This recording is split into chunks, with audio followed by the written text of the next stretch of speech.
morning. We are so incredibly back. It is Thursday, March 12th. No, it's not.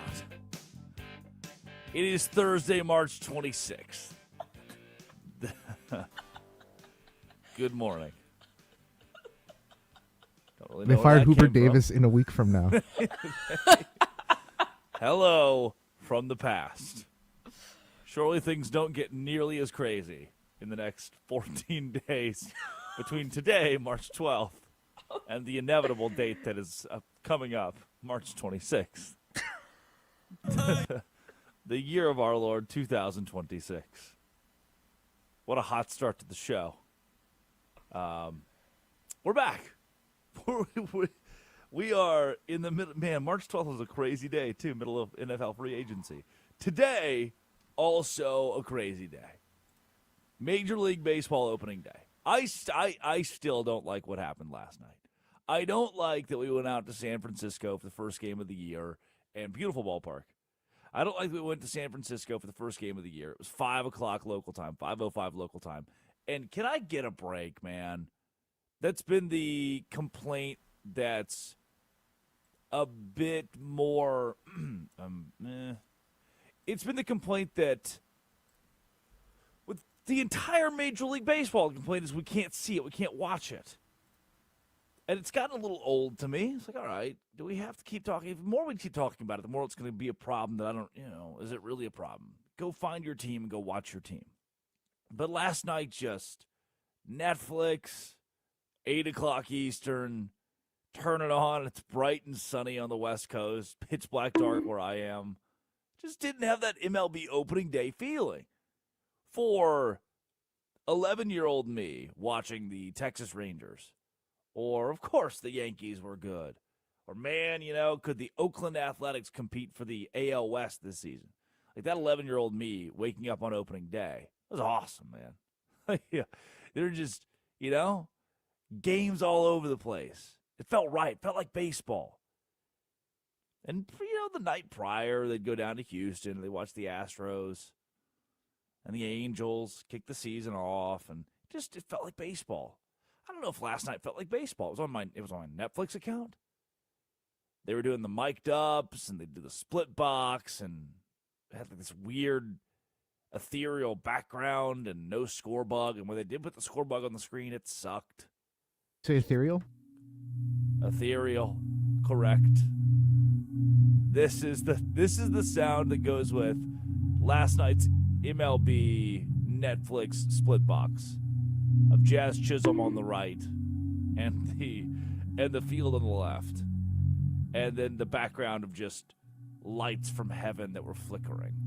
I didn't get it, and it didn't feel all that much like baseball was back. A piece of that is the San Francisco Giants, Tony Vitello's MLB managerial debut. The Giants scored 0 runs, 7-0 the final.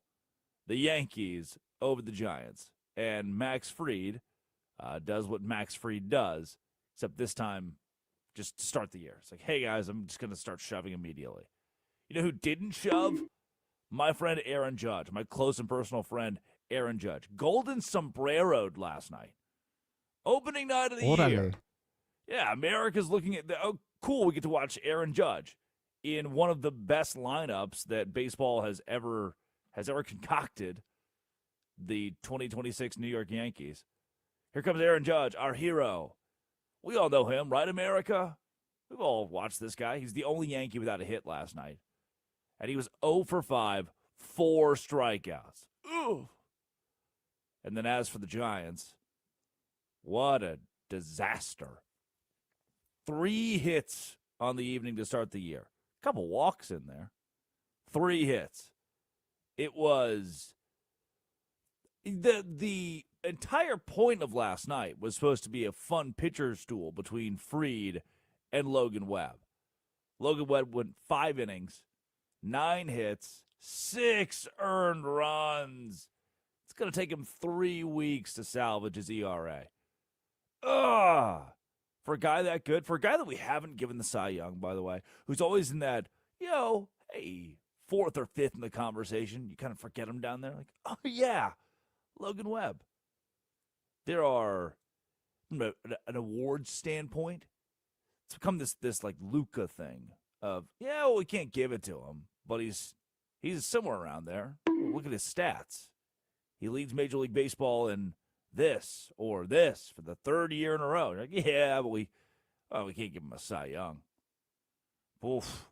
If he wants one now, a few weeks to work on it. 5 innings, 9 hits, 6 earned runs. Baseball's back. They were in the Bay, waiting for come on, hit one out here. Bert Kreischer was out there. It felt like Netflix had to pull out extra stops. Netflix had what are we doing here? What's our funny little bit? What's our way to engage the fans like they've never been engaged before? And ultimately, it felt a little hollow. It wasn't my ESPN. Astros Angels opening night in Houston. Cinematic. Last night there was a point in time where behind at the backstop, there are those 2 screens at every MLB park. They have those 2 big screens. They rotate tomorrow night's promotion. They rotate a Progressive ad, and they rotate a Robin Hood ad. And last night, Netflix had green screened over those. But it was the world's worst green screen of all time. So every player that stepped in the box just had a glow about them. Just the Giants in their white uniforms had this absolute. It was too much for me. It was a lot for me. But thankfully, what is brightest after the dark is the dawn. And today is the dawn of the MLB season. I'm not counting last night. I'm not counting 7-0, a game where you probably fell asleep. No, I'm counting today. We're at 1:15 p.m. My close friend Paul Skeens will pitch in a Major League Baseball game. My close friend Livy Pirates. Dunn will be there too. Livy Dunn will be there? Do we have confirmation on that? Well, she's my close friend. She told me, not anyone else. Oh, Curtis was texting her this morning when Livy Dunn told him she'll be in tow. That is that we get a full day of baseball. This is your March Madness for baseball lovers. That's at 1:15. So you're sitting in your cubicle. That's 1:15 Eastern time, dog. So you're sitting in your cubicle. You can 12:15 Central. That's how time zone work. 11:15 Mountain Time. You can March Madness this thing and sit in your office, MLB TV, and watch baseball the rest of the day. Tarek Skubal's going to pitch. Obviously, the entire world will stop for Nathan Eovaldi, who will pitch in Philly this afternoon. The Dodgers, Yamamoto and Gallen, come on. We're back, man. Uniqlo Field, did you see that? Very I awkward. did not. What? The Chavez Ravine's now named Uniqlo Field. Is It's that very real? weird. Addie, can you chime in on this? It's the way that I feel about everything. Like, I'm still going to call White Sox. It's still going to be Comiskey to me. It's even, like, Daikin Park now for the Astros is now, it's still Minute Maid. It looks like a Temu ad, though. It just looks so weird. Like it. The real ball knowers remember when it was the ballpark at Arlington, which was way cooler than Globe Life. It's just dope to call it the ballpark. It's a really cool name for a professional stadium. And then the Rangers said, no, we want the money. They took the money. Major League Baseball opening day. Happy opening day to you. Last night in the NBA was electric. The game of the night, moment of the night. A couple surprising outcomes, by the way. But it was Timberwolves Rockets. T-Wolves down by 5 in overtime, late. And they rallied back to beat the Rockets. Those two teams are neck and neck in the West, too. So what a big win. Nuggets struggled with the Mavericks, but won ultimately. Yes. Blazers up to 500, 37-37 after a 31-point victory over the Bucks. The Raptors get slammed on the road at the Clippers, 119-94. Clippers 37-36. Hello, postseason. Woo-hoo-hoo. Squash all those doubts. Spurs up to 55 wins and 18 They'll also losses. lose in the first round like they always do, but that's okay. Inevitably, yes. 123-98 Spurs over the Grizzlies last night. Heat go on the road to Cleveland, 120-103. Yeah. What? Celtics over the Thunder, 119-109. In Boston, the NBA champion Celtics. Oh, uh-oh. Hot team. Lakers, speaking of hot teams, 137-130 over the Pacers. And then, man, how about those Atlanta Hawks? On the road in Detroit, take advantage of no Cade Cunningham, 130-129 in OT. Pistons drop it at home, and they now have their 20th loss on the season with 10 games remaining on their docket. It was a nice night in the NBA if you weren't watching Major League Baseball. Oh, and then in college basketball, in the heat of March Madness, a brand new story has caught my eye. And my goodness, is this one dramatic. Will Wade was at LSU 4 years ago, 2022. And it's reached a fever pitch now, his relationship with Louisiana State University. Because if you'll remember that name, Will Wade, he was fired for cause by LSU athletic director Scott Woodward after years-long investigations from the NCAA. He was winning games at LSU. Then the FBI stepped in and said, hey, you're doing a whole lot of no-nos here. We can't keep doing this jazz. There's an FBI wiretap. If the FBI is stepping in on your recruiting violations, they're probably fairly severe recruiting violations. An FBI wiretap, Wade was caught discussing a strong-ass offer to a recruit. I mean, as if guys didn't already pay. He left the program in shambles, and he faced a multi-year show cause penalty. So we're about to kick this guy out of the sport. He has disgraced LSU. He's offering kids money illegally. The FBI's involved, and LSU has to fire him in 2022. Well, McNeese State says one man's fired FBI guy is our man's treasure. So Will Wade said, yeah, if you'll hire me, I'll go. And then he leads them to 50 wins, 9 losses, back-to-back NCAA tournaments. He becomes a cult hero overnight in Lake Charles. Yeah, I can still win.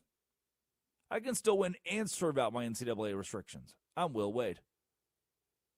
Oh, then last year, this past season, signs a 6-year, $17.25 million contract with NC State. That's not a lot of money, by the way. NC State's like, hey, you could be outed by the FBI, so I don't know if we'd want to do this. And Wade said, okay, I'll go to NC State. I'll take that 6-year deal and prove that I can be a good boy. Oh, and he was. So much so, took NC State to the NCAA tournament this year, a feisty Wolfpack team, and ended up getting interest from other schools in the country wanting to hire Wade, understanding now that he is being a good boy. The FBI no longer wants him. And guess who called? LSU. Wait a second. The same school that fired Will Wade because the FBI had stepped in and said, hey, this guy's doing a lot of bad things. School said, yep, you're right, Mr. FBI. We'll fire him. That same school wants to hire him as their head basketball coach? Oh, yeah, baby. Report surfacing yesterday. LSU is finalizing a deal for Heath Schroyer. He, Schroyer, was the athletic director at McNeese State who gave Will Wade his shot. LSU wants Schroyer in their athletic department. They want an athletic director out of Heath Schroyer. Oh, and the Louisiana governor has stepped in. He's become a vocal supporter of Wade's return, putting apparent pressure on the LSU board and the president to make the move. Now, as crazy as this sounds, okay, where FBI steps in, they say you probably have to fire this guy. The athletic director, Scott Woodward, fires him. A couple of years later, due to the whole football debacle, Woodward himself gets fired. And then the school has their hand forced by the governor to go get the deposed FBI guy and hire him back. But it's not even the craziest part. The craziest part is Matt McMahon. You're saying, who's Matt McMahon? I've never heard of him. He's the head coach at LSU.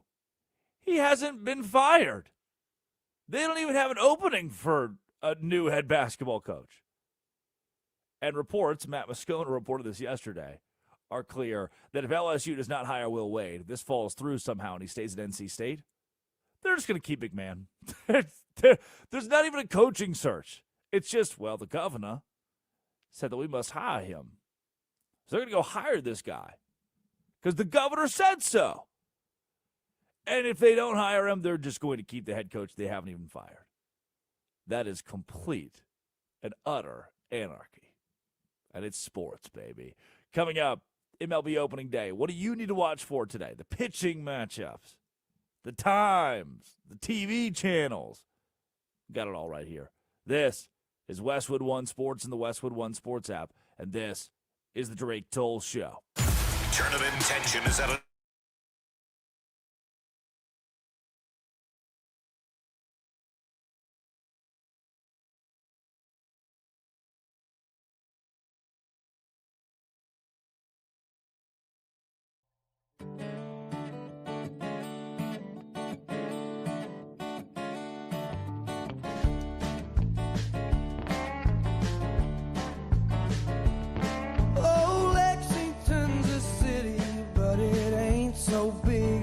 me out, and if I need a breather I can hit the parkway. Be home before the bars all close, drink away the lies she told, think about the days. She was a pure-eyed child, a rodeo queen, high school lover in a badass Jeep, far from the eyes of a watchful town. Her mama didn't need to know. Good corn liquor to shake this cold, and good heart loving on a gravel road, Juliet. Won't you crawl outside your window and dance in the arms of your redneck Romeo?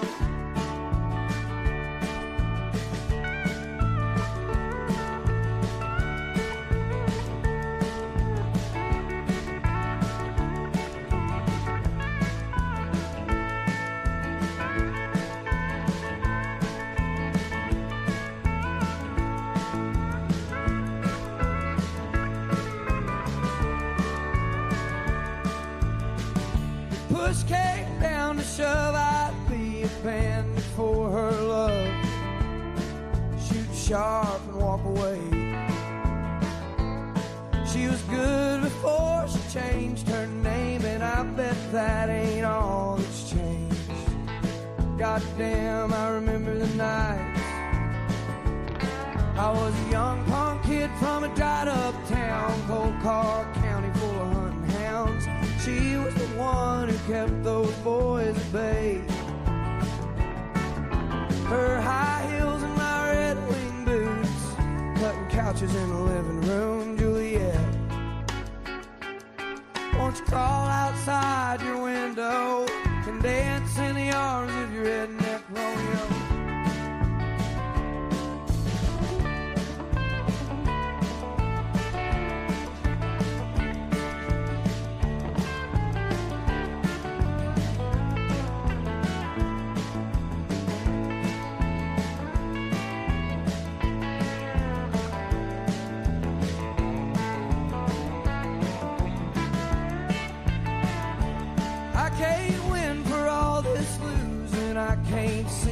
All this boozing, but by God I can keep it together.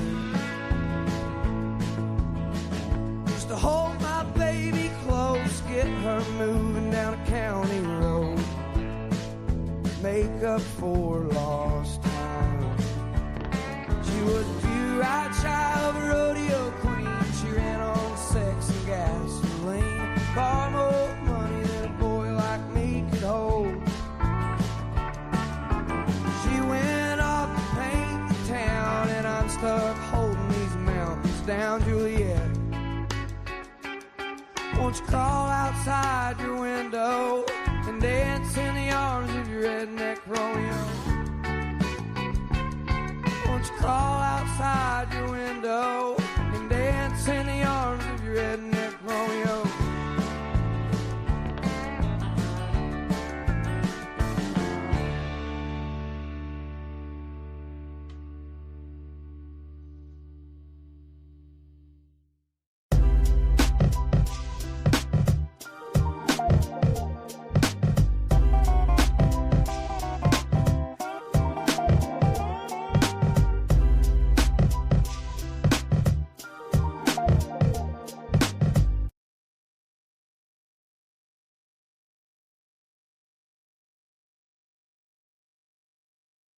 Touch yourself. Touch yourself. Touch yourself. That ball had a family, a wife, 4 kids, living in the suburbs.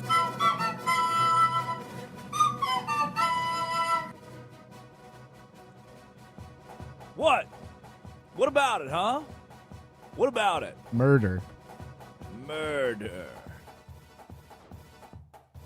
So they don't call it muck duck. It is the Drake Toll Show. Westwood One Sports, the Westwood One Sports app. Man, how cool is it?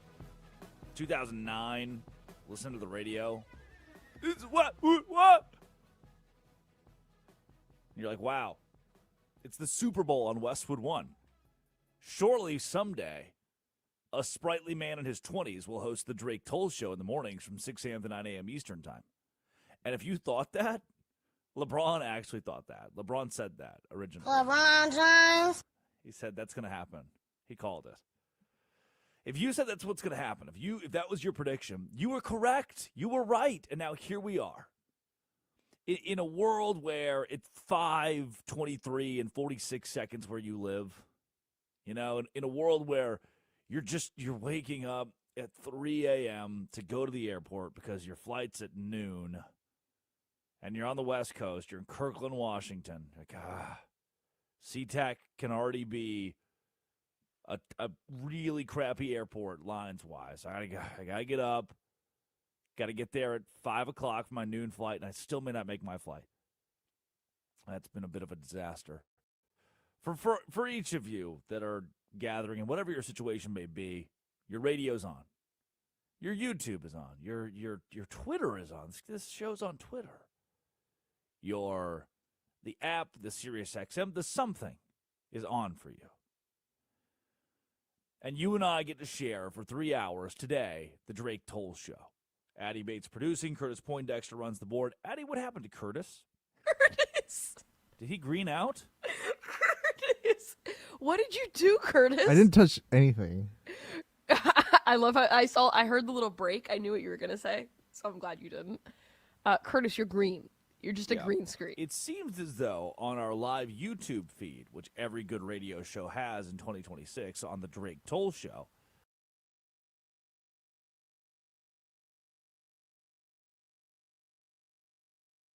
is the audio for the show. Okay, we're good. Thank you, Curtis. Everything good there, Kurt? It's got a little, got a little crazy, greened out a little bit there. Greened out. You know how it is. Curtis, you know that when you disconnect, you are the audio. So Drake is just. You're right. He is the audio for the YouTube. Left the audio. This is the camera that went on and off. Well, he's back now. Addie, it's opening day, Major League Baseball. It's the most wonderful time. It's Major League Baseball's opening day. It's Christmas. My Texas Rangers, Nate Eovaldi. World Series champion Nathan Eovaldi to you will pitch again today. Addie, number one storyline to you going into opening day? To me personally or for the people? Both. Number one for you personally and then number one for the people. I'll give you that. For me personally, Hunter Brown starting for the Astros, and you know who's back on the roster? Joey Loperfido. Ask me who my jersey is. Who's your jersey? Joey Loperfido. When he got traded, this jersey was no longer relevant. I had it for an entire month. I got it as soon as it came out. He got traded the next month, and I was like, well, that was a good waste of money. But he's back. Here we go again. So there's the number one storyline for Addie. I feel like for the world, one of the biggest ones obviously has to be Paul Skeens. When the Pirates announced that he was going to be the opening day starter, it was almost like a breaking news. People were like, okay, everybody's reposting it, and it was like breaking news.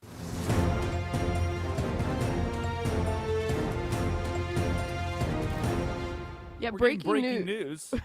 Paul Skeens is the opening day starter, and my name is Addie Bates. Abby? No. It was just like, yeah, of course he is. Of course he is. He's Paul Skeens. That's the name that you want to watch today. That's Paul Skeens, Tarek Skubal. Those are your Cy Young winners. Those are the storylines.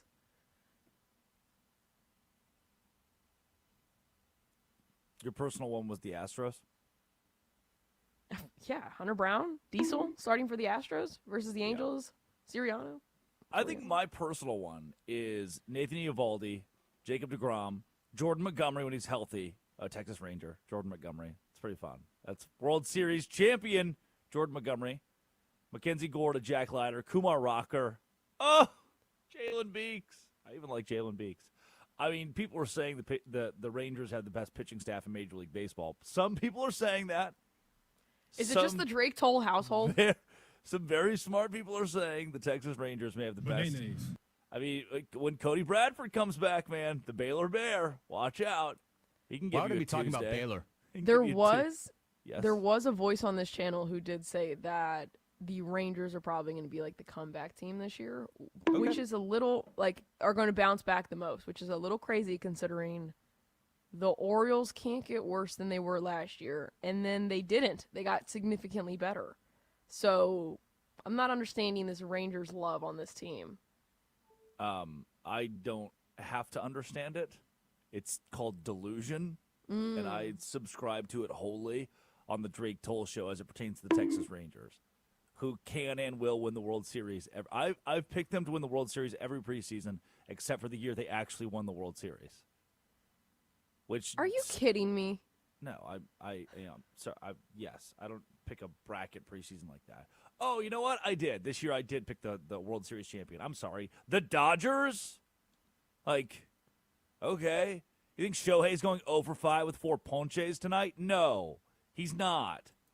Why? He's the best baseball player on the planet. And How's he's that also for not Aaron Judge. Yeah, that was really rough. They won 7-0. You yourself, Addie Bates, as well as Michael on his couch in Peachtree, Georgia, you both combined to score as many runs as the San Francisco Giants last night. And you didn't have to swing a bat. You got to stay home. That was welcome to the show, Tony Patello. Who said I wasn't swinging a bat? I was at the plate. You could have been. What were your thoughts on last night's game? I assumed you watched it.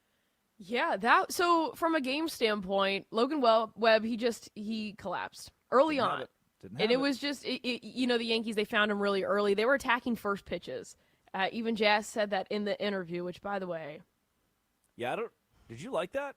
no. I Because don't think I one, liked you anything lost. about that. One, during that interview, you lost that. I mean, even though it was a god-awful score bug, you lost it. So at some points, I was like, all right, I'm guessing the count here. Just guessing the count because I went and had to go refill water. Right. So Lord knows what's going on. The lighting was terrible. There was so much about that broadcast that I could not stand, actually. Correct. We don't actually need to do that. We don't need to make it like this big like circus array out there every single time. We had the dancers at the beginning. Did you see the whole thing? I did, and I like Netflix for when someone murders someone. I can go watch the murder play out in a 2-hour documentary. I don't like Netflix. I don't like it for Major League Baseball. It was just... And we missed the first ABS challenge because they were in We a did. managerial interview. We did. She was on the steps in the most awkward position, too, not even facing the field. I don't like. It was just a disaster. I don't understand like what was the thought process behind half of that. They also missed a first pitch. Like it was. By the way, like number one rule in broadcasting baseball: don't miss a pitch. Show every pitch, yeah. I was with 2 of our broadcast buddies from the Bananas organization. We all watched it at the back porch because we're baseball purists, and we were screaming at the TV like, no! They missed the first ABS in history. That video is going to be just soupy. They didn't do the pan the camera thing, show the ball coming in, like first one ever, and it sucked because they were the middle of an interview. Oh, yeah, I didn't like it. I'm glad that you agreed with that because I opened the show and I was like, was I a little bit harsh on Netflix? But no, I wasn't. I No, was oh my wrong. gosh, the It first thing I was. noticed, I literally like texted so many friends. I was like, this score bug is awful. We don't need to actually make anything like crazy. Like I couldn't even read like some of the stuff. It was just, Yeah. it was a disaster. But the game itself, man, yes, Logan Webb, ugh. First game, I get it. Tony Vitello was just letting him out. He was like, no, you're gonna. Yeah, he left him. I kept thinking, He's like, gonna leave okay, him. surely now he's going to pull the plug on this, right? We can't continue to. And one of those is for Logan Webb's. Like his ERA just ballooned to the point where again it'll be 3 weeks before it's back to normal. What a terrible spot to put him in too. Like, hey guys, we're ramping up still. Let him have it. It's good. Poor Go to the bullpen. the San Nope. Francisco offense, they just couldn't find it. The Yankees, yeah. Max Without Fried, Aaron which was Judge. funny because he got into trouble early on. Max Fried did not look great like the first couple innings, like, okay, yeah. And then he had to settle into it, and then he looked like Max Fried. And the AL East. What did I say? Man, the Braves really miss Max Fried. Yeah, it's Braves fans that watched last night. Braves fans that know how to work Netflix, that know where the Netflix is on the TV. Oh, tough night. Julie Bates is a Braves fan. She just heard you say that. She just heard that. She will be calling Armin. Does she know how to work the TV? How old do you think my mom is? She's a Braves fan. It's more what I'm getting at here. It has nothing to do with age. It's just You're a Cowboys fan. the capability of Braves fans to. Braves fans are Does she call it a clicker? much like bartenders. in that way. No. She also knows not to use a firm toothbrush. She knows how to work Outlook. Braves fans are like bartenders in that way. It's just the TV's a.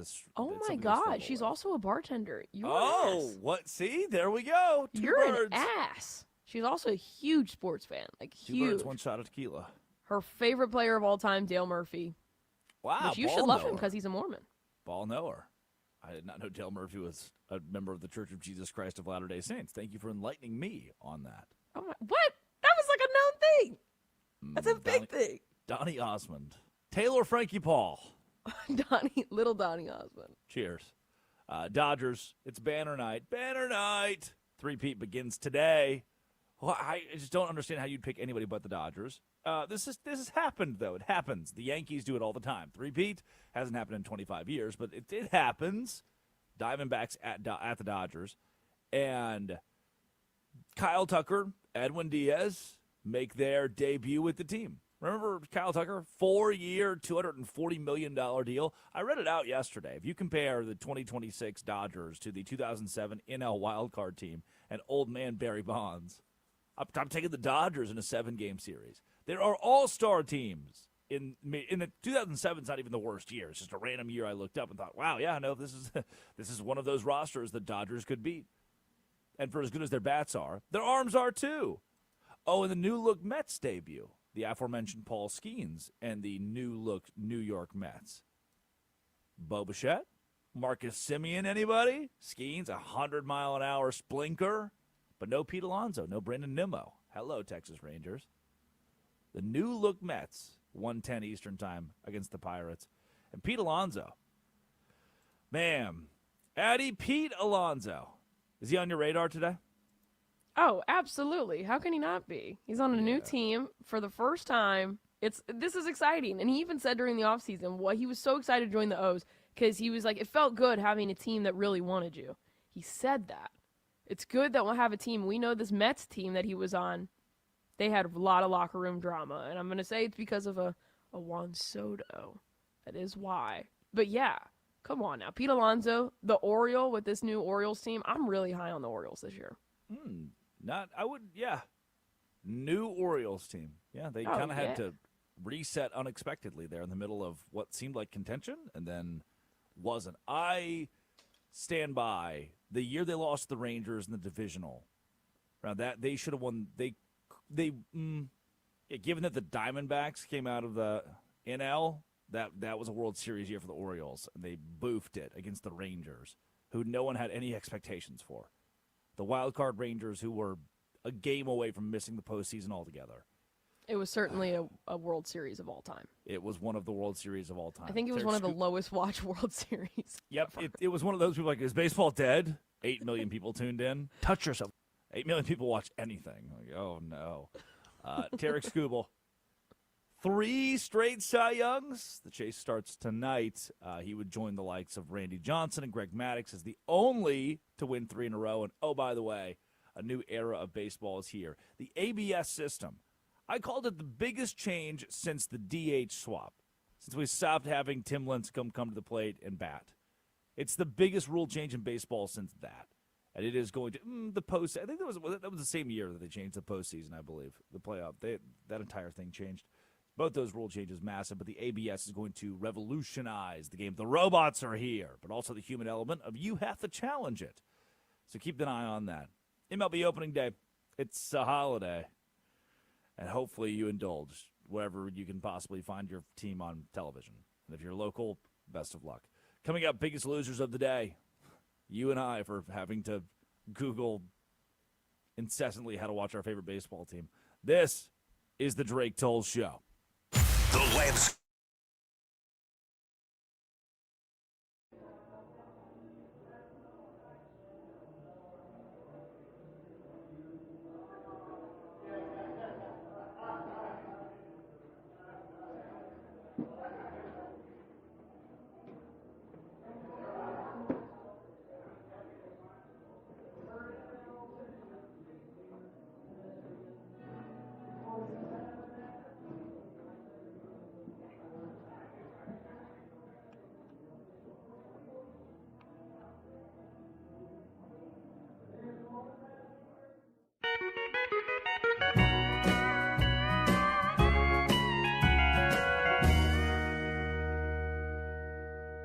She just caught the Jamestown ferry.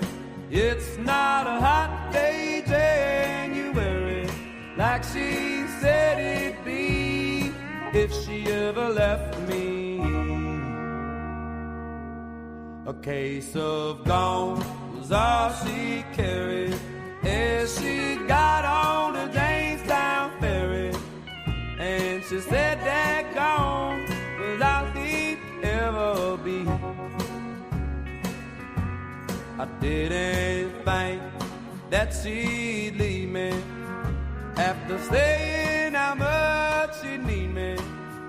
But the fact still remains, I'm sitting there all alone, missing the loving of my baby.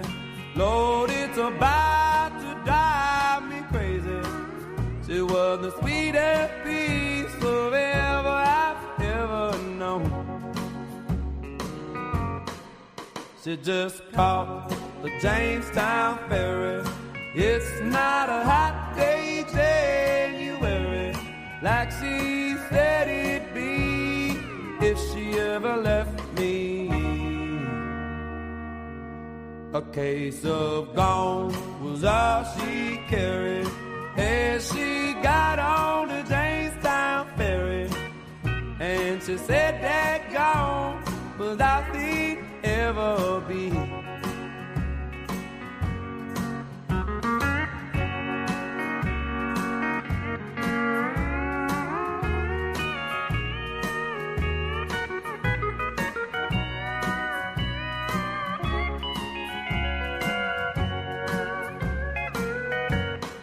As I walk through that valley of honky-tonks and bars, I remember how she'd hold me, comfort me with thought. She didn't cuss with every breath. She had a soothing southern drawl, made me feel like a man through it all. She just caught the Jamestown ferry. It's not a hot day, January, like she said it'd be if she ever left me.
Jordan Bell, third. Jordan Bell, third.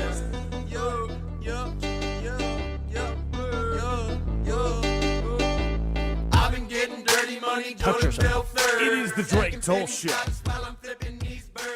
Sipping on Ciroc. Addy Bates produces. Curtis Poindexter runs the board. Westwood One Sports, the Westwood One Sports app. Good morning, everyone. Happy MLB opening day. Happy MLB opening night last night, though it was boring and you had to find it on Netflix. If you don't have a Netflix subscription, you probably didn't watch it because Stream East is dead. So now what? Now what do you do? What do you do? And if you did watch it, it was a really weird production of Major League Baseball. Oh, no. I did not get the expressed written consent of Major League Baseball for an account of the game. Is that going to be a problem that I told people what happened? Okay. I'm going to be okay? Yes. Because I was watching Netflix. They told me I had to have expressed written consent from Major League Baseball. I mean, we're not showing the game. We couldn't show the game if we wanted to. It's radio. I mean, That's we a great- could. We stream. That's a good point. We do have a YouTube stream. Our many followers in the YouTube chat who are so active. I love it. This show has become a community, and that I like. Linnell's show has become a community. Yeah, Man. but why don't you try cooking some stuff? I should cook some stuff. I did last night. I did loaded chicken. I have a torch now. So I did broccolini on the Blackstone with some skillet potatoes. They were very good. I took little baby potatoes, little golden, what do you call those? Little golden potatoes. Tater tots? No. Cut them in quarter-inch slices, little potato rounds. Threw them on the Blackstone. Salt, pepper, herbs. Broccolini had a little lemon in it. The I love chicken. broccolini. I just did the chicken. I super thick chicken breast. Super thick breast. So I butterflied it, then cooked the chicken. I could have taken it off a minute sooner, but I don't want to undercook chicken. And I already had a plan for if it was overcooked by a bit. Then I went thick bacon on top of it. 3 half strips of bacon on each breast. Cheese, sprinkled cheese on top of it. Like Monterey Jack or whatever it was. I don't remember. And I took the torch and I and melted the cheese onto the bacon that melted the bacon onto the chicken. Wow. Ranch dressing rolls. Now, were you was- watching a feet commercial on the TV again like last time? No, I was not watching a foot commercial. Man, I wish I knew you were talking about. What I was watching was Major League Baseball on Netflix, presented by Netflix. And it was a bit of a disaster. We poked holes in a lot of things. And yes, the camera, they never really figured out the camera situation. Wait, did you season the chicken? Yeah, with salt, pepper, blackening, Okay, and okay. herbs. Okay. Do you think I didn't season the chicken? You didn't say you did, so I don't know. If tomorrow the U.S. said the war is over with Iran, but as a part of the deal, we have to send them all of our black pepper. We literally cannot. We can no longer have black pepper in the U.S. I gotta move. I gotta go. Is that your number one seasoning, just black pepper? Oh, on a steak, it creates the craziest crust, dog. Oh my gosh, people don't understand the power of black pepper. Like, so many people are like, oh, I've got to have this fancy seasoning on my stuff so it tastes good. Like, you don't have to. Sometimes pepper can create such a good bark and a really good flavor. Bro Enough thinks of it- salt is spicy. It's got a bite, man. Pepper's got a bite. I used too much on potatoes last night. I over-peppered them, which was brutal for me. I'm the biggest loser of the day. Ugh, it's time for our biggest losers of the day.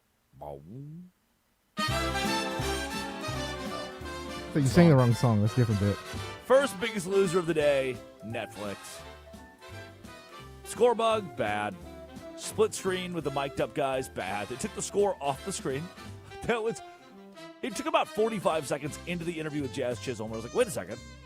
Is the scoreboard gone? Did they just remove the scoreboard to have this guy on the broadcast? The answer is yes, they did. On top of that, The first ABS review was during a coach's interview, manager's interview. And the product's cameras continually either cut out or were so blocked by smog and the sun that just nothing was clear. I had a not good time watching it. Oh, and the game itself was bad. 7-0, the Giants couldn't have a base runner. But they did against Fried. You're right, the first couple innings, I think he had 2 on in the second. And nothing doing. Giants lose 7-0 to the Yankees. Biggest loser today, Josh Hoover. Here's a really awesome quote. Little stab you in the back here from his former coach, Sonny Dykes at TCU, who's in an interview talking about his former QB. Stats are stats, and I think, you look for us, and I think Josh started 31 games here as a quarterback, and we turned the ball over 40. He turned the ball over 42 times in those 31 starts. Yeah. Normalize bullying players that leave your team in the transfer portal. Oh, brother, this guy stinks! Oh, yeah. You guys thought that Josh Hoover was good? Yeah, I played 31 games for us, turned the ball over 42 times. Yeah, if that's good, all right, whatever. Sonny Dykes, nice dig. They won that bowl game, too, with the backup senior quarterback. Congrats, Sonny. Good stuff. Will Wade, this is awesome. Addy put him in biggest losers of the day. I want him in biggest winners of the day. Amidst the speculation yesterday that he would be going back to LSU, leaving NC State after 1 season. What a disaster for the Wolfpack. One Twitter user went to the accounts that Will Wade follows on Twitter, and they're just all LSU. Kim Mulkey, women's basketball, Matt Moscona, LSU football. It is just a myriad of LSU accounts that Will Wade has refollowed. Yes. And he followed them all yesterday.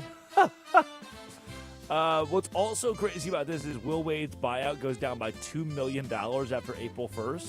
Here's the problem, though. That's 5 more days that NC State would not have to look for a head coach. So if they want the search to begin now, they have to negotiate a buyout that will lessen the pot for them but give them more time in the carousel to find a new head coach. Best of luck to NC State. You two are the biggest loser for hiring Will Wade. Oh, we hired the FBI guy. Yeah, all right. How's that working out for you, NC State? You asked for it. Again, Netflix. I love that you. I can never stop. No idea the ABS stuff. The score bug was terrible, and I love that you included a picture in here, Addy, of the phantom players. Obi-Wan Kenobi, you're our last hope.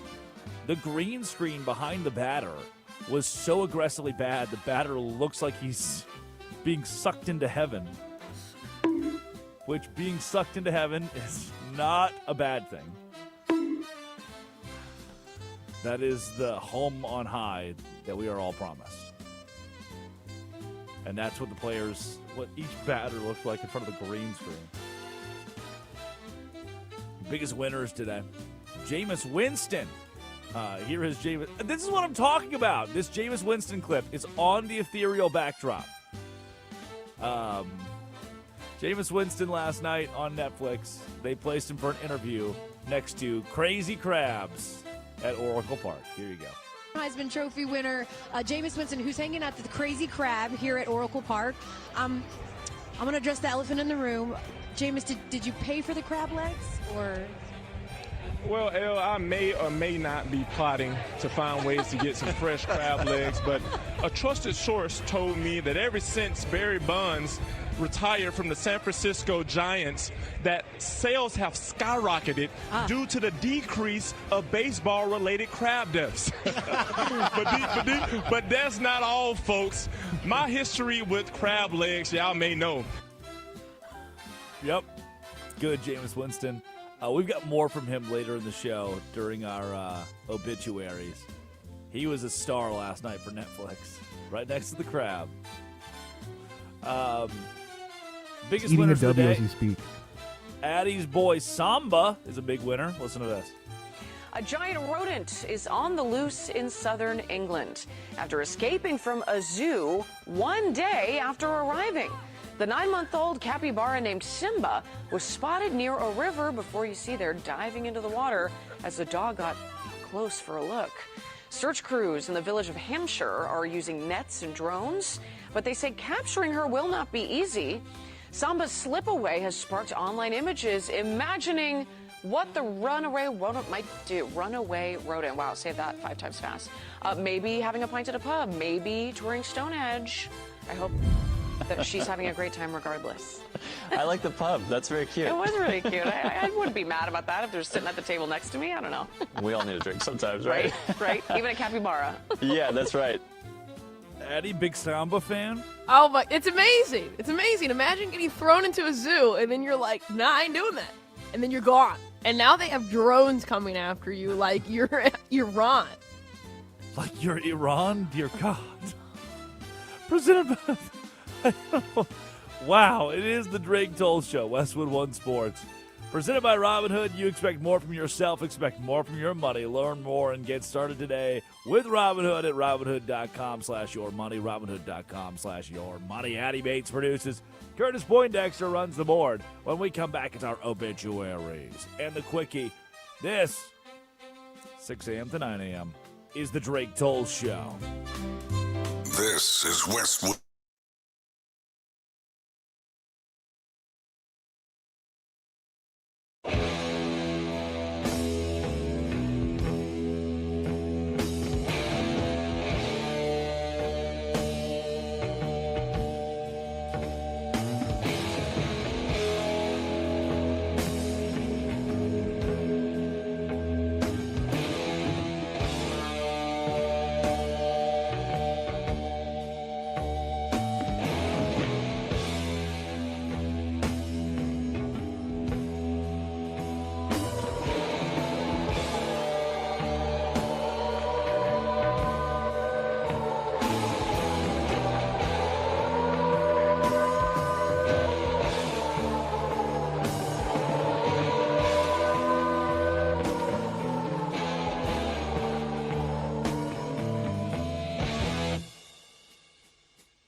Gathered in their masses,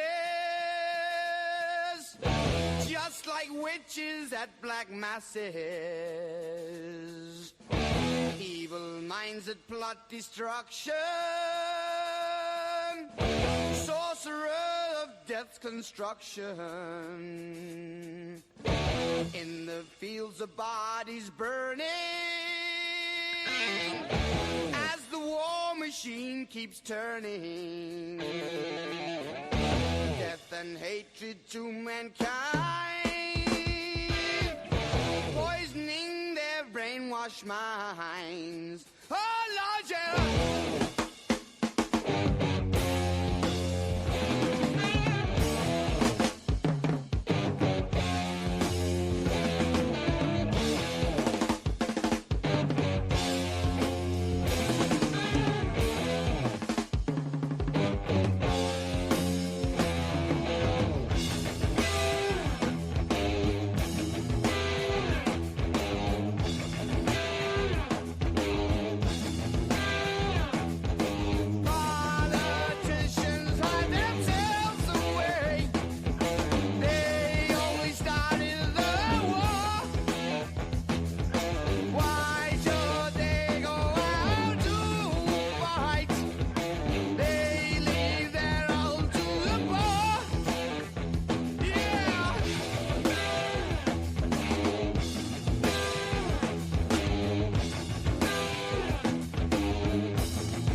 In darkness, world stops turning.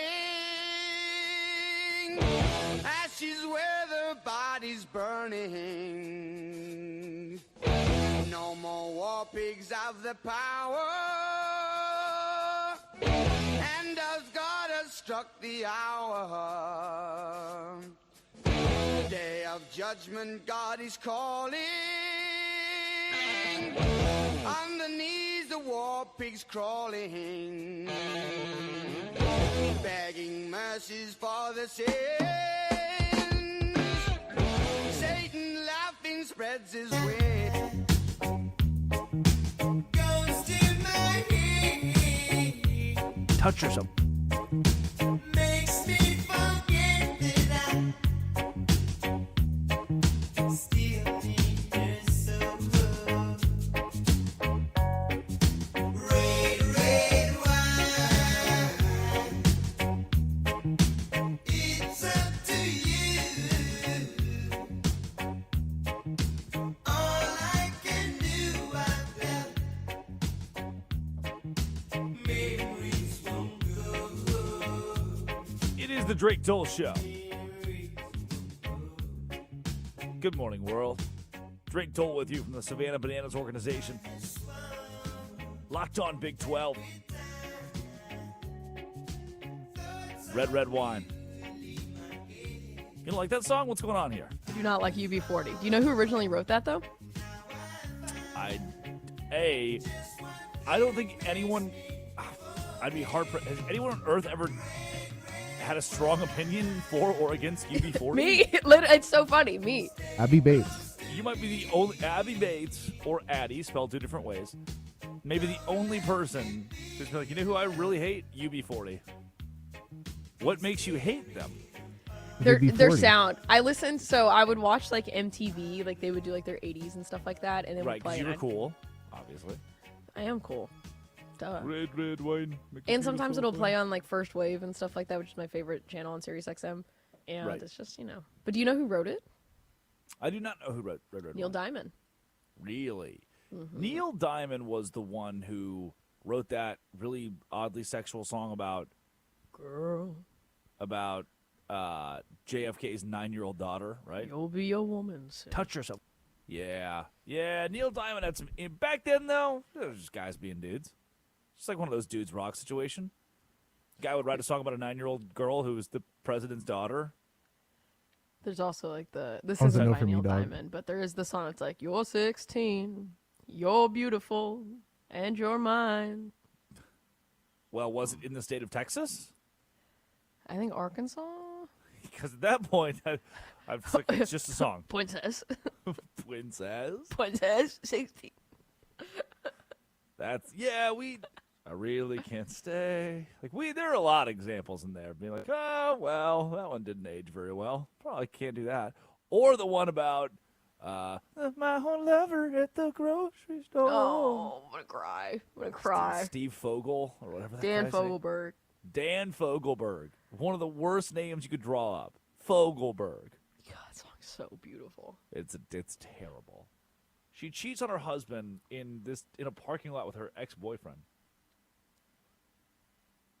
It's a Christmas song? It's a Christmas song. No, it's like a New Year's song. Yeah, because the Auld Lang Syne. Mhm. I guess so. Curtis Poindexter runs the board. Addie Bates produces. Time for our obituaries.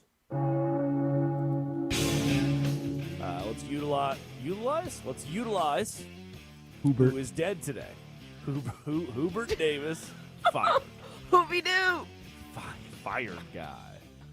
Let's eulogize those who died today. Dead today. My complete and utter dissent of Netflix's MLB production.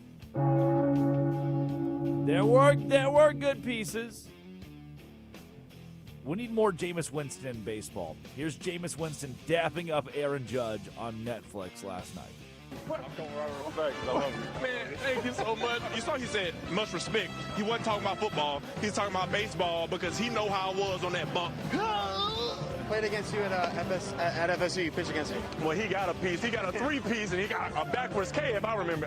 Luis Ariz is a 3-time batting champ. Well, hopefully Luis will rise up to the challenge and hit a bomb off Max Fried. We just adults playing the kid game, so always remember to have fun. You know, that's how you're going to be the best at what you do. Give me a little tap dance right there.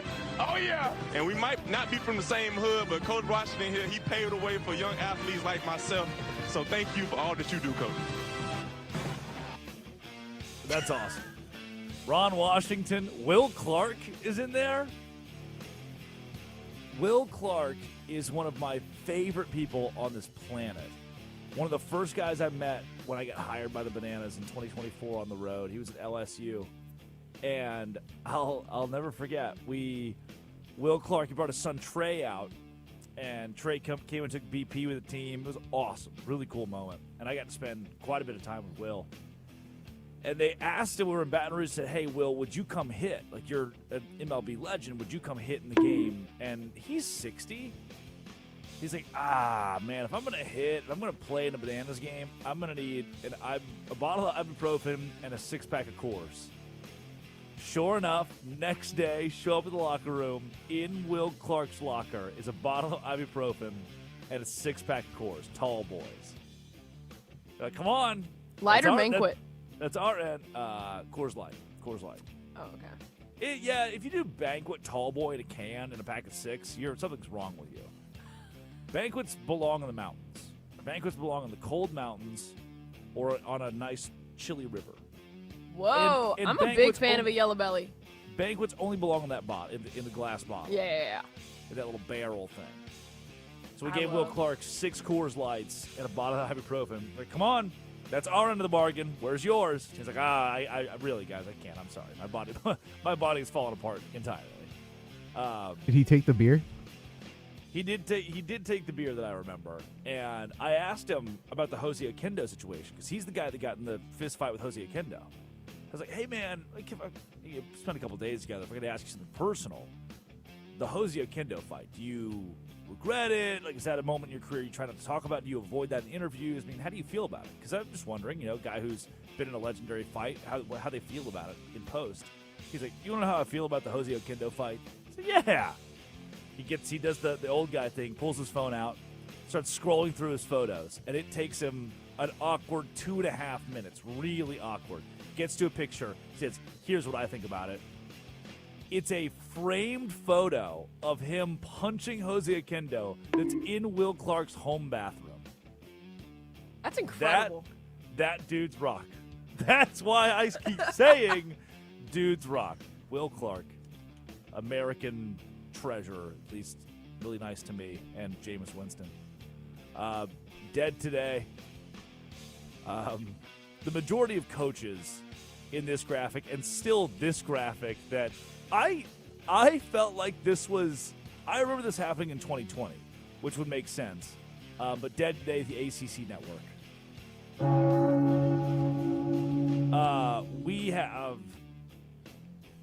I had forgotten this happened. ACC head coaches who happen to be black was the ACC network's graphic they put. Did you ever see this? Yes, and I can't believe that got through. Not like black head coaches in the ACC, which is an awesome thing to put out during Black History Month, is look at all the head coaches we have. This thing. No. ACC head coaches who happen to be black. That graphic resurfaced yesterday to tracking that we have Strews at Notre Dame, who is holding down the fort from that list, and Jeff Capel at Pitt. ACC head coaches who happen to be black. What? Thank you, ESPN and the ACC network. Also dead today, whatever this is, thank you. Yesterday, in the spirit of the Savannah Bananas, there was a skateboard with a hand on it, and the hand all stitched together moves. The hand. It's from Wednesday, the show. Touch yourself. I didn't know that I could shoot you straight. I thought somebody just got really goofy and put a hand on a skateboard. That's what I'm saying. Netflix was trying to push their little Netflix agenda. They had a Netflix agenda yesterday, and it was It was apparent. Wasn't good. Wasn't good. Those are our those are dead today. My English. The Koopaburra. Some Wow, I was expecting the bell somewhere in there, but it's fine. Those are our wow. Those Hubert. are our obituaries. It's time for the Quickie top 5 headlines and all of sports. Addie Bates reads them. I respond. I appreciate you whenever you mess up, just clearing your throat and not doing the thing that you do in your minutes, which cracks me up every time. Shoot. Dang. Darn. You can only dump so many times. Restart. Again. Again. And then the video of the... That's okay. No one's going to know what I'm talking about. Deep cut. It's funny for two of us. Here is your first headline, non-baseball related. What? Murray drops 53. Jokic nearly has 20-20-20 game. Heck yeah, man. The NBA last night. It actually was a really eventful night in the NBA. Murray dropping 53 is nuts. Pretty stupid. Jokic did not have 20-20-20, but congrats on the nearly. Thank you, ESPN. Not the game that I honed in on. Cooper Flagg was good, too, for the Mavs. Not the game that I honed in on. I was glued to the overtime contest yesterday. The 130-129 Hawks over the Pistons. Even the T-Wolves, Rockets, 110-108. Really good. But, yeah, Nuggets, great performance. I don't trust the Nuggets right now. I still don't trust the Nuggets. So I'm going to stick to that. Here's your second headline. Puka Nacua sued over alleged anti-Semitic remark and bite. Yeah, it's starting to look more and more like he bit that gal. It's starting to look more and more like he might have really bitten that gal. And his attorneys, their defense was he was horsing around? Horseplay? I don't know if horseplay is going to stand up in court. If his attorney said, unequivocally he didn't do it, then that's different. But it is, you know how they identify dead bodies, right? Dental records. Like, we're going to know if those are his teeth. We're going to be able to figure it out pretty quickly. And I've seen the alleged picture. It's just starting to look a lot more like he may have bit that gal. Not good, it's a Puka. chomp. That is a bite. He got her. He definitely, if that was him, allegedly, if it was him, the anti-Semitic remarks, it wouldn't be the first time, so not really sure, and I don't, tough to believe Puka Nacua here, but, by the way, the Nuggets are healthy. Healthy Nuggets I trust. I want to be clear to our Denver fans. I want to be, it's like, well, what do you mean you don't trust? A healthy Denver I do trust in the postseason. It's just that San Antonio and OKC are really good. But yes, Puka, But again, if he did bite her and he did say something anti-Semitic, it just means he'll be all-pro next year and have to miss 1 quarter of the first preseason game. This kind of reminds me of like when the Trevor Bauer situation happened and the stuff that came out. And Which even one? though like, Which one? Man. So are we saying the NFL didn't end racism then? They tried. They tried to spread love. They're No word for Puka? They're not spreading hate. They're spreading bites. third headline of the day, Arizona's Lloyd brushes off UNC job speculation. I think it might be Otzelberger at Iowa State. Now, he brushed it off, too. They're all going to brush it off. It's what they do. Yeah, I just want to be very clear. I'm a Wildcat at this time, focused on my team, focused on my guys. So, thank you. That's it. That's how every time they answer this question.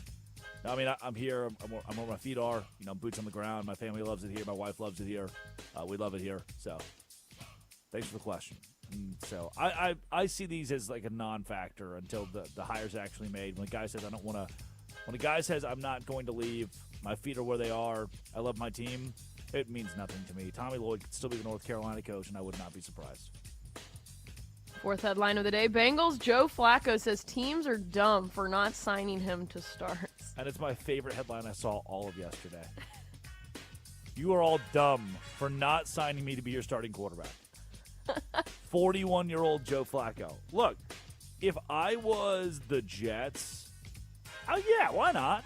Do you know why? Joe Flacco is going to get more jersey sales than most people. He'll get way more. You remember when Malik Willis, remember when Will Levis was starting for the Titans? Was it Malik Willis who was on the bench? I think they had benched Malik Willis for him. Wasn't it Will Levis's girlfriend, the one that went viral because he kept yes, they're broken up now. She was in Savannah recently. Oh, you saw her. Bananas. She was here.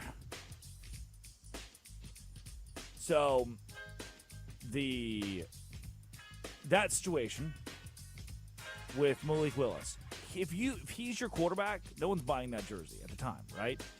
No one's really buying Will Levis jerseys. People in New York would at least buy Joe Flacco jerseys. It would make the Jets money. But nope, this era has passed. Joe Flacco, you're the man, and everybody else is dumb for not making you their starting quarterback. It's a minute. Final headline, Yankees shortstop Jose Caballero makes MLB history with first ever ABS challenge, which he loses. We do have the audio for this, by the way. And the audio. One of their hitters is capable of doing damage, and he's got good stuff, so it's battle. We've had our first ABS challenge, ABS powered by T-Mobile, and a call that was a strike. Here was the pitch in question, the pitch challenged by Jose. Thought that was up and in. Challenge. Yep. I played that because of Tony Vitello. Yep, that's the first voice you hear, Tony Vitello. Oops, our bad. Not a good look for Netflix and their coverage of the game last night. Boofing the first ABS challenge. I thought it was a good challenge. It's going to be fine. It's going to be a fine piece of baseball. I don't think it will be that noticeable come 5 weeks in. I really don't. So I'm cool with it. The challenge and I are friends still. When we return on the Drake Toll Show, our idiot of the day, Tom Verducci? ? That is coming up next. Progressive, sponsored by Progressive Commercial Insurance, protecting your business vehicles 24/7. See if you can save at progressivecommercial.com. This is the Drake Toll Show. It's MLB Opening.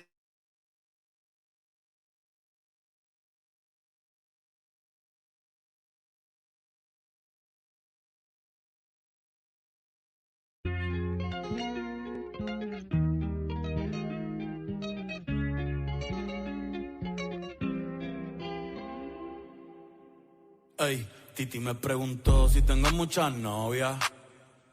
Muchas novias. Hoy tengo a una, mañana a otra. Ey, pero no hay boda. Titi me preguntó si tengo muchas novias. Muchas novias. Hoy tengo a una, mañana a otra. Me las voy a llevar a todas pa' un VIP, un VIP. Ey, saluden a Titi, vamos a tirarnos un selfie. 6 chis, ey, que sonrían las que ya les metí en un VIP. Ey, saluden a Titi, vamos a tirarnos un selfie.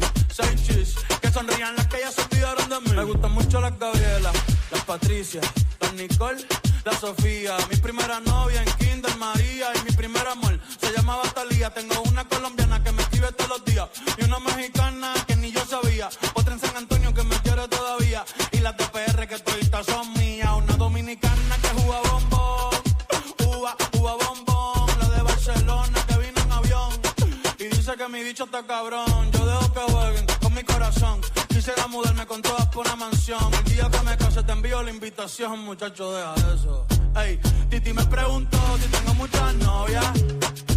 Muchas novias, hoy tengo una, mañana otra. Ey, pero no hay boda. Titi me preguntó si tengo muchas novias. Ey, muchas novias, hoy tengo una, mañana otra. Titi me preguntó.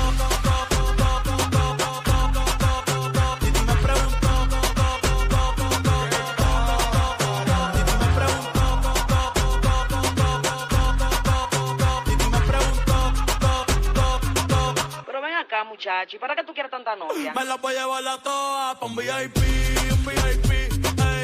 Saluden a Titi, vamos a tirarle un selfie. Say cheese, ey. Que sonrían las que ya les metían. Un VIP, ey. Saluden a Titi, vamos a tirarle un selfie. Say cheese, que sonrían las que ya se olvidaron de mí. Oye, muchacho, el diablo azaroso. Suéltese más vivir que tú tienes en la calle. Búscate una mujer seria para ti. Muchacho, el diablo. Coño. Yo quisiera enamorarme, pero no puedo. Yo quisiera enamorarme, pero no puedo. Sorry, yo no confío, nah, ni en mí mismo confío. Si quieres quedarte, hoy que hace frío y mañana te vas. Nah, muchas quieren mi baby gravy, quieren tener mi primogénito, ey, y llevarse el crédito. Ya me aburrí y quiero un totito inédito. Uno nuevo. Hazle caso a tu amiga, ella tiene razón. Yo voy a romperte el corazón, ey, no te enamores de mí, ey, sorry, yo soy así, ey, no sé por qué soy así. Hazle caso a tu amiga, ella tiene razón. Yo voy a romperte el corazón, No te enamores de mí, no. Sorry, yo soy así, ya, no quiero ser así, no.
Touch yourself.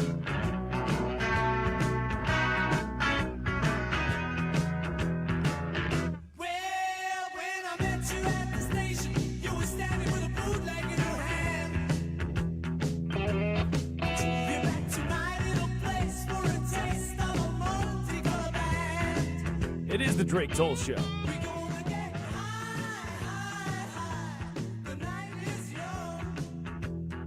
Yeah. Addie Bates produces. Curtis Poindexter. Okay. Curtis Poindexter runs the board. Huh. What is the theme of this song?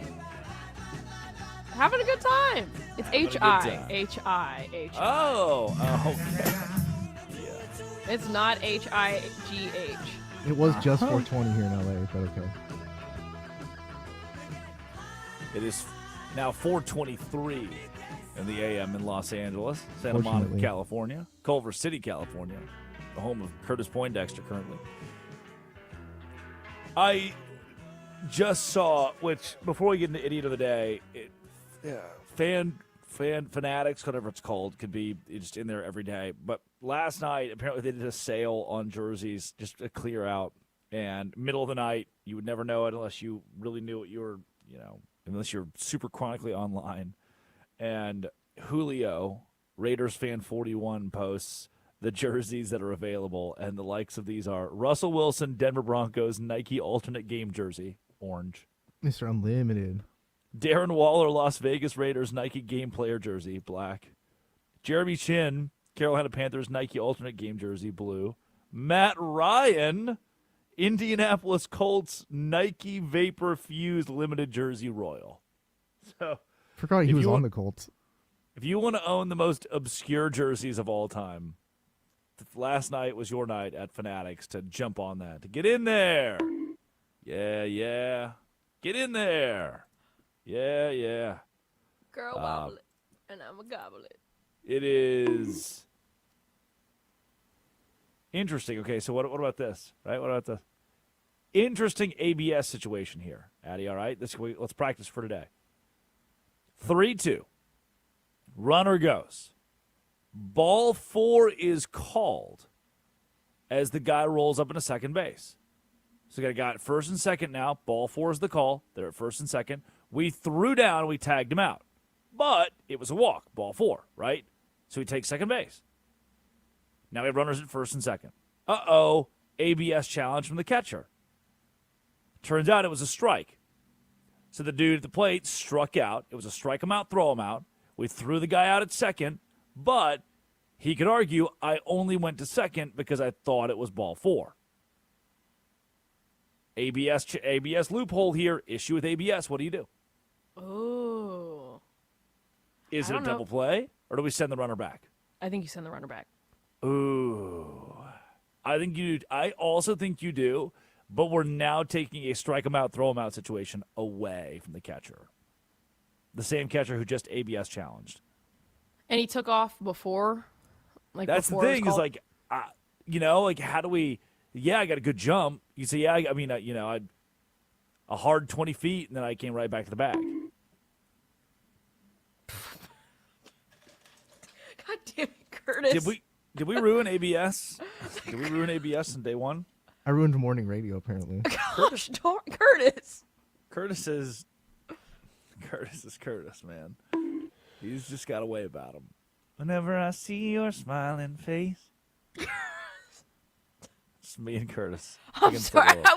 I locked in. I focused on something. I focused on the fashion center across the street. I focused on the words. I was thinking about this situation. Then I hear this thing from Curtis, and I'm like, well, now I forgot. Because if he took, I think if he took off before it was called a ball, oh man, that is hard. Yep, I know. I don't know what to do with this. I'm not sure what to do here. I'm not sure. But it's stimulating. How are you supposed to know what to do there? Yep, that's for someone not me to decide. I don't know. I need to Google it. They need me to take, a shot in the front, the back, whatever it is. Surely they have I don't know. Surely they have an answer to this, because you're going to see it within the next week. And we'll figure it out then, I guess. Best of luck, MLB. Didn't think about that one, did ya? Didn't think about that one. It's time for our Idiots of the Day. Idiot of the Day. Oh, baby. Tom Verducci, Idiot of the Day today. I, a Tom Verducci fan, heard him predict something very bold on the MLB Network. Here's Tom Verducci on the Pittsburgh Pirates. How's this for being bold? The Pittsburgh Pirates are going to the postseason. Oh, that's good. Wild card team. I think all they need is just mediocre offense. This pitching staff is loaded. It's not just Paul Skeens, it's Ashcraft, it's Chandler, it's Jones, it's a deep bullpen. So even if they're the middle of the pack, which they haven't done in about 7 or 8 years offensively, they will be an 87-win team and go to the postseason. And Connor Griffin is the secret sauce here. He's going to come up in a couple of weeks into the season. That will be Rookie of the Year, an impact bat, plug and play. Pittsburgh Pirates. It'd be nice to see them do that. I don't see it. I You see that? You kind of do? I do. I'm telling you, heard it here first. Do not forget that. Wow. No, I don't think so. The Brewers are the Brewers. They win. The Cubs, I think this year could be a juggernaut. I mean, they've retooled.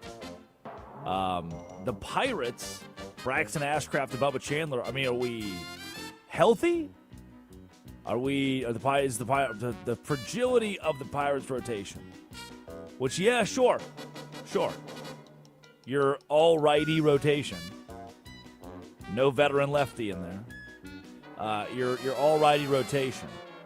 If they can stay healthy, the ceiling's high. But it's a high-risk experiment this year. Not yet. Sorry, Pirates, but no. Unequivocally, no. They're not making the postseason this year. Clip this. Come back. Revisit this. The Pirates are not making the postseason. They won't even win today with Paul Skeens in the mound. They're going to lose 2-0. And both of those runs to the Mets will be scored in the 9th inning. Because that's the way the world goes round.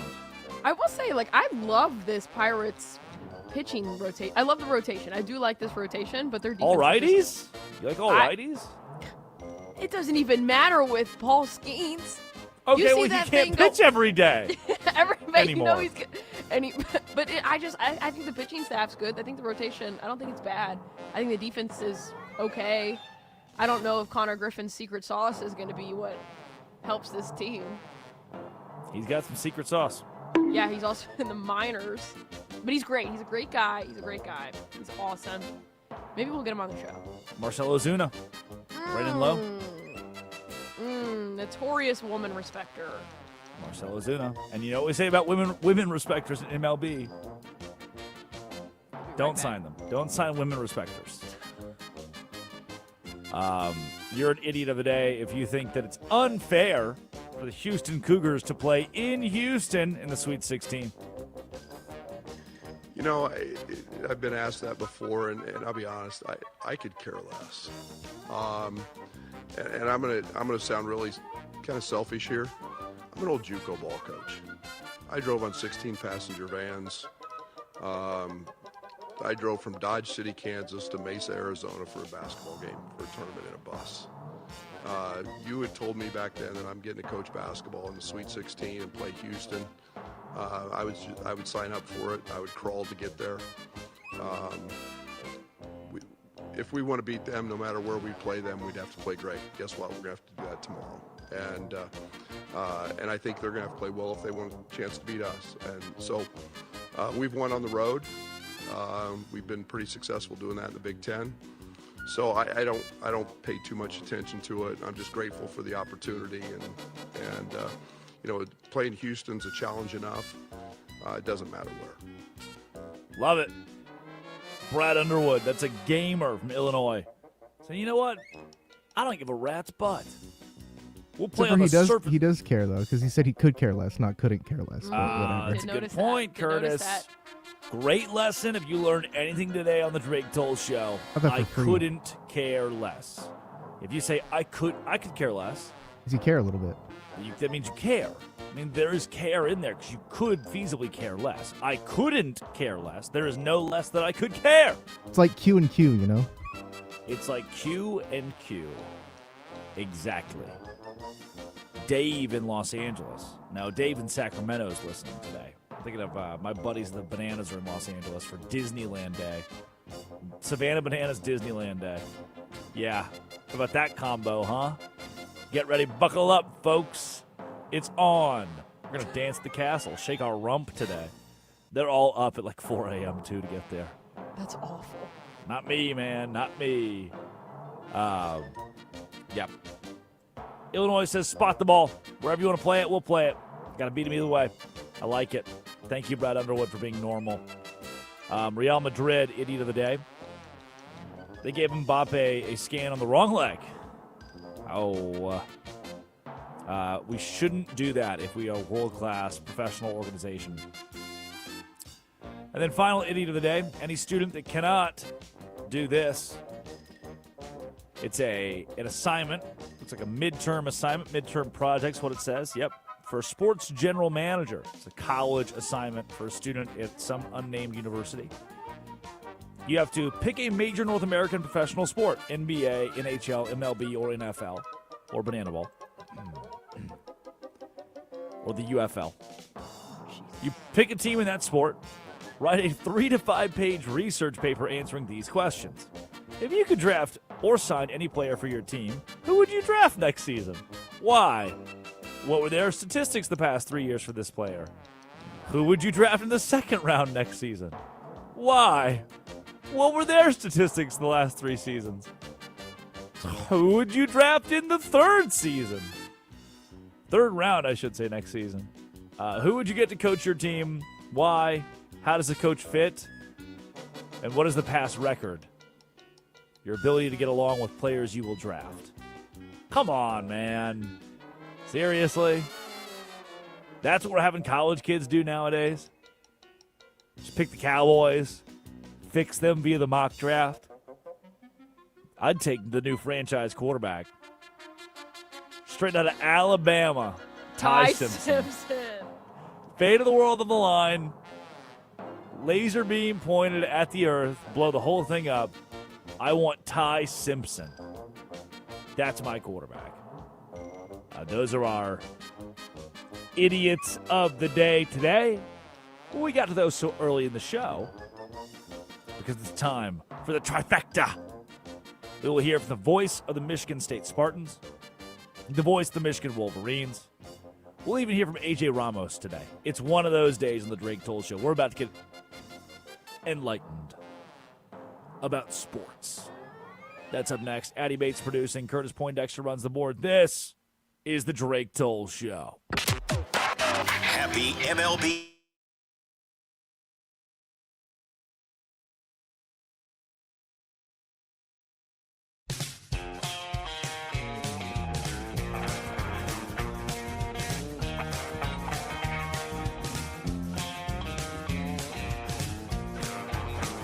Take a step back, take a look at your life, hug your children, kiss your wife, know your neighbor, leave the keys in your truck, do yourself a favor, try your luck. Take a step back, take a step back, take a step back, take a step back. Everybody stop where you're at, take a step back. Take a step back to the way it was when people were crazy. Love was enough. A little more old soul, a little more lay low. Give me just a little more of your heart. I said ready, set, start. Take a step back, take a step back, take a step back, take a step back. Everybody stop where you're at. Take a step back.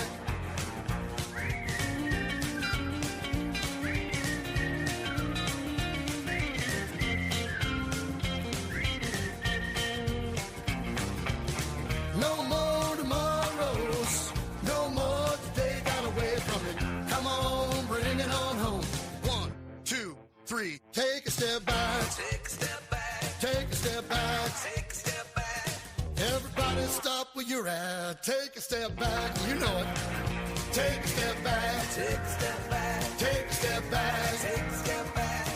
Everybody stop where you're at. Take a step back. Take a step back. Take a step back. Take a step back. Take a step back. Everybody stop where you're at. Take a step back. Everybody stop where you're at. Take a step back. Everybody stop. Yes, sir. Take a step back.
a sweet little body and she's rolling in the caddy with me.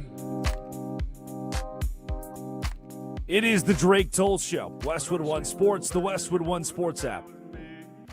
Man, the beauty of it is the National Basketball Association last night was electric. It was as good of a night as you could draw up around the league. It felt awesome as we get closer and closer to the postseason. On top of that, Major League Baseball opening night into opening day today. Across the board, it's starting at 1 o'clock Eastern time. You have baseball to watch. The NHL last night, 2 games, but they were fun games. The amount of just stuff going on for a March 26th is perfect. And even better than that, March Madness rolls on to the Sweet 16 tonight. Honored to be joined by Will Tieman, the voice of the Michigan State Spartans, and their men's basketball team that will compete in said Sweet 16 tomorrow. And what a season it's been. Again, they say that it is January, February, and Izzo. Will, is this season another example of that? Well, Drake, I think it has been. I think we've had 2 of these in a row. The last couple of years, when all the preseason polls come out about where MSU is going to stack up within the Big Ten, which is really good at the top, it's middle of the pack. He'll make the tournament, maybe get to the second game. And a year ago, he won it by 3 full games, which shocked everybody. But what has happened, and this has been kind of fun to watch, as we look at NIL and the portal and players moving all the time, what Tom Izzo's been able to do, Drake, he's been able to stabilize his roster. He's kind of big on words like process, program, all those sort of words you hear, but what he has done, and he's, by the way, he's in his 70s now, and he just signed his best recruiting class on paper in his 31 years in Michigan State. I think what he's done to make all this work is that as he recruits young men that come into his program, obviously these guys can play basketball. But I think he's also recruiting parents who buy into the concept of what the program is and what he's going to teach their young sons how to get better. And so what he's been able to do is he's been able to stabilize his roster. And the prime example of what we're looking at, look at the front line, which is going to be critical for Michigan State against Connecticut tomorrow if they're going to win. And that's the frontline guys of Jackson Kohler and Carson Cooper. These guys are your 6'10" type players. They're down low. And when they came in, you're wondering, why are they here?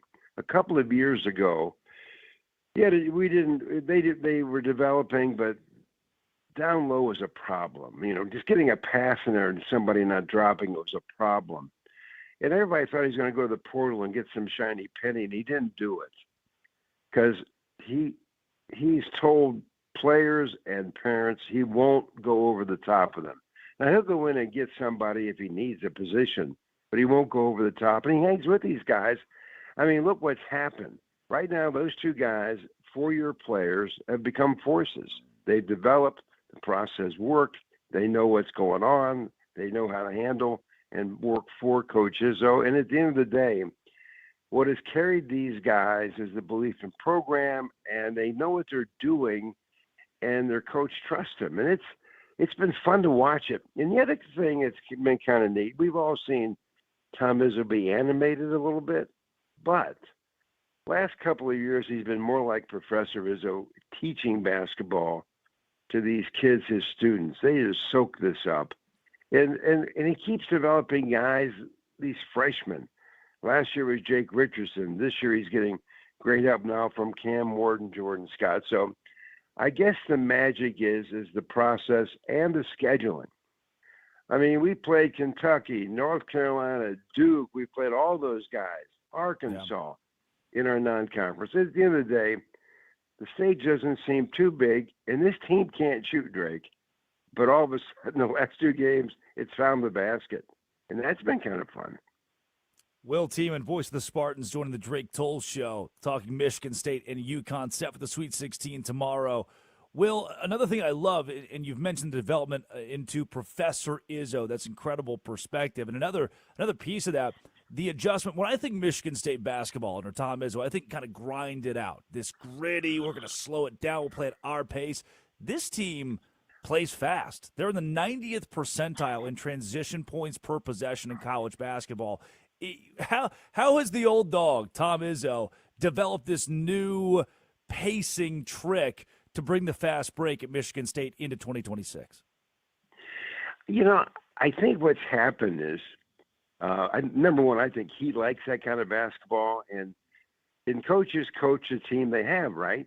And when he first got to be the head man at Michigan State, he didn't have any kind of players that could do what these guys can do.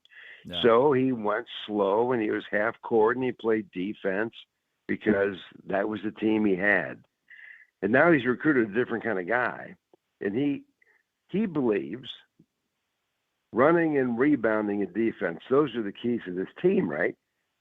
So he believes if you can't make the three, you can still run and you can still dunk and you can still get second chance points. And one of the neat things, we all like the long ball and we like to see scoring, but when Michigan State plays its defense, I'm telling you, if you like basketball, this is a thing of beauty. And what was funny for me, when we played Louisville in the second game of the tournament, I mean, they were trying to intimidate Michigan State by roughing them up. What are you doing? These guys aren't going to get roughed up. They're pretty tough dudes. And I don't know. He's adapted with the times, but imagine you're recruiting somebody and you show them a clip of Cohen Carr flying through the air like a young version of Michael Jordan and then some. And you say, hey, you want to be part of this? This is fun. And you go, where do I sign up for this? Yeah. But the running game is what's kept him in it, Drake. If they couldn't run in that, because we've had some dismal shooting days, but yet we can score 75 points, and that's part of it. As impressive as age is for this team, whether it's Cooper or Kohler and even Cohen Carr bringing this heady mentality into what Michigan State does this year, when I think that swing factor, those couple of guys who could push you over the edge in a matchup like a UConn, Cam Ward, Jordan Scott, who's the name that America might not know that becomes the edge off the bench for Michigan State if they are to win a game like one against the UConn Huskies? Kurt Tang. He's a sophomore guard out of New Hampshire. If you look at his numbers, they're not bad for a guy coming off the bench. He's about 7.5 points a game, and these are good numbers. But I mention him because he's the one guy that could come off the bench and get rolling. I mean, I think we were at Indiana, and he had 6 threes, and he has the ability to do that. And so far, so good in the tournament. I mean, he's shooting pretty well from long distance, and when he comes in and he can warm it up, then that changes a lot of different things, because what has happened to this team on the downside, Cohen Carr gets a lot of press because he's so athletic as a number 3 guy. But in Tom's offense, that 3 position is always set up for a corner 3. I mean, Cohen Carr or anybody who's played that spot for Tom, they're wide open all the time, the way the offense works.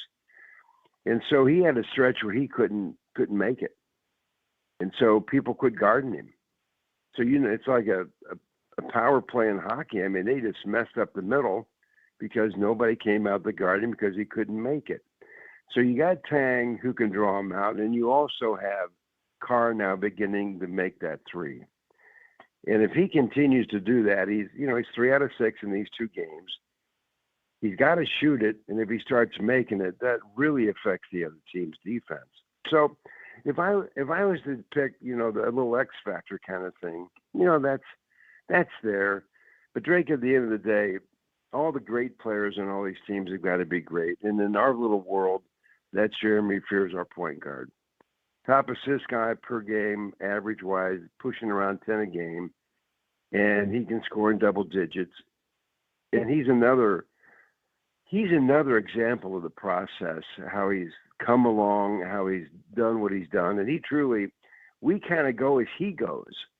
If Jeremy Fears has a bad day, Michigan State most likely won't have a good day. Yeah. But I watch him, and I think at the moment, in terms of what he does for his team, he's the best point guard in America. I mean, he really can get these guys going. And can you imagine, though, you're the point guard, you're on the break, and you're going to throw an alley-oop guy to somebody who can jump over 51 inches. You can't screw that up. Makes it pretty easy, and Michigan State will certainly take advantage of that against UConn as they have the first 2 rounds of the tournament. Will Tieman, the voice of the Spartans, joining the Drake Toll Show. Will, thank you so much for being up early with us, for your time and perspective. Have a great call tomorrow in Michigan State and Connecticut in the Sweet 16. Well, Drake, appreciate it, and if we win, it'll be a great call, right? 100%. Rooting for the team that pays you to be there, Will. Thanks again. Okay, take care. It is one of the more intriguing matchups, Izzo and Hurley out of the Sweet 16.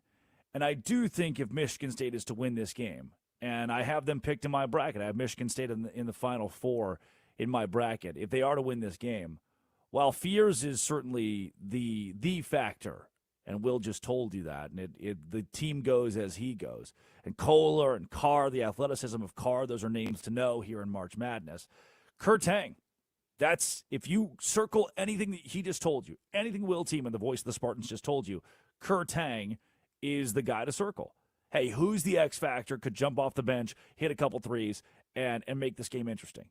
Jordan Scott, Cam Ward are a couple of young guys who are out there from Michigan State that I think will be those factors you don't really think of. They're that 6 guy, 7 guy, 8 guy that may come in and give you a little boost if you're Michigan State. But Kurtang, from the guy that's watched them from day one, that is your name, your X factor when you walk in the office today and they say, yeah, what do you think about the UConn-Michigan State game tomorrow? Now you have another name to insert in that conversation and showcase that you're a ball knower. They love to run this season. But not only do they run, they're top 10 nationally in defensive efficiency. Specializing in their effective field goal percentage defense, Michigan State has been incredible and forced teams into a lot of long contested 2-pointers. Hey, we'd love for you to shoot a 17-footer. It's the least efficient shot in basketball. Michigan State's going to force that against a UConn team that is hot. No doubt hot. But March is Izzo. January, February, Izzo. I think that could come into play and should come into play. Michigan State and UConn tomorrow in the Sweet 16. There's games tonight across the board. Westwood One Sports is your home for those. College basketball, the NCAA tournament. You can listen to action like Arkansas, Arizona, Iowa, Nebraska, Texas, Purdue, Illinois, Houston, all of those tonight and into tomorrow. Hey, to get more perspective on tomorrow, let's talk to Brian Bush, the voice of the Wolverines. Pollen season is here, but a dirty car doesn't have to be. Wash it away. Tidal Wave Auto Spa for quick wash and clean, happy feeling. Tidal Wave Auto Spa. This is Westwood One Sports.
Well, when you talk about the blues,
The Drake Toll Show.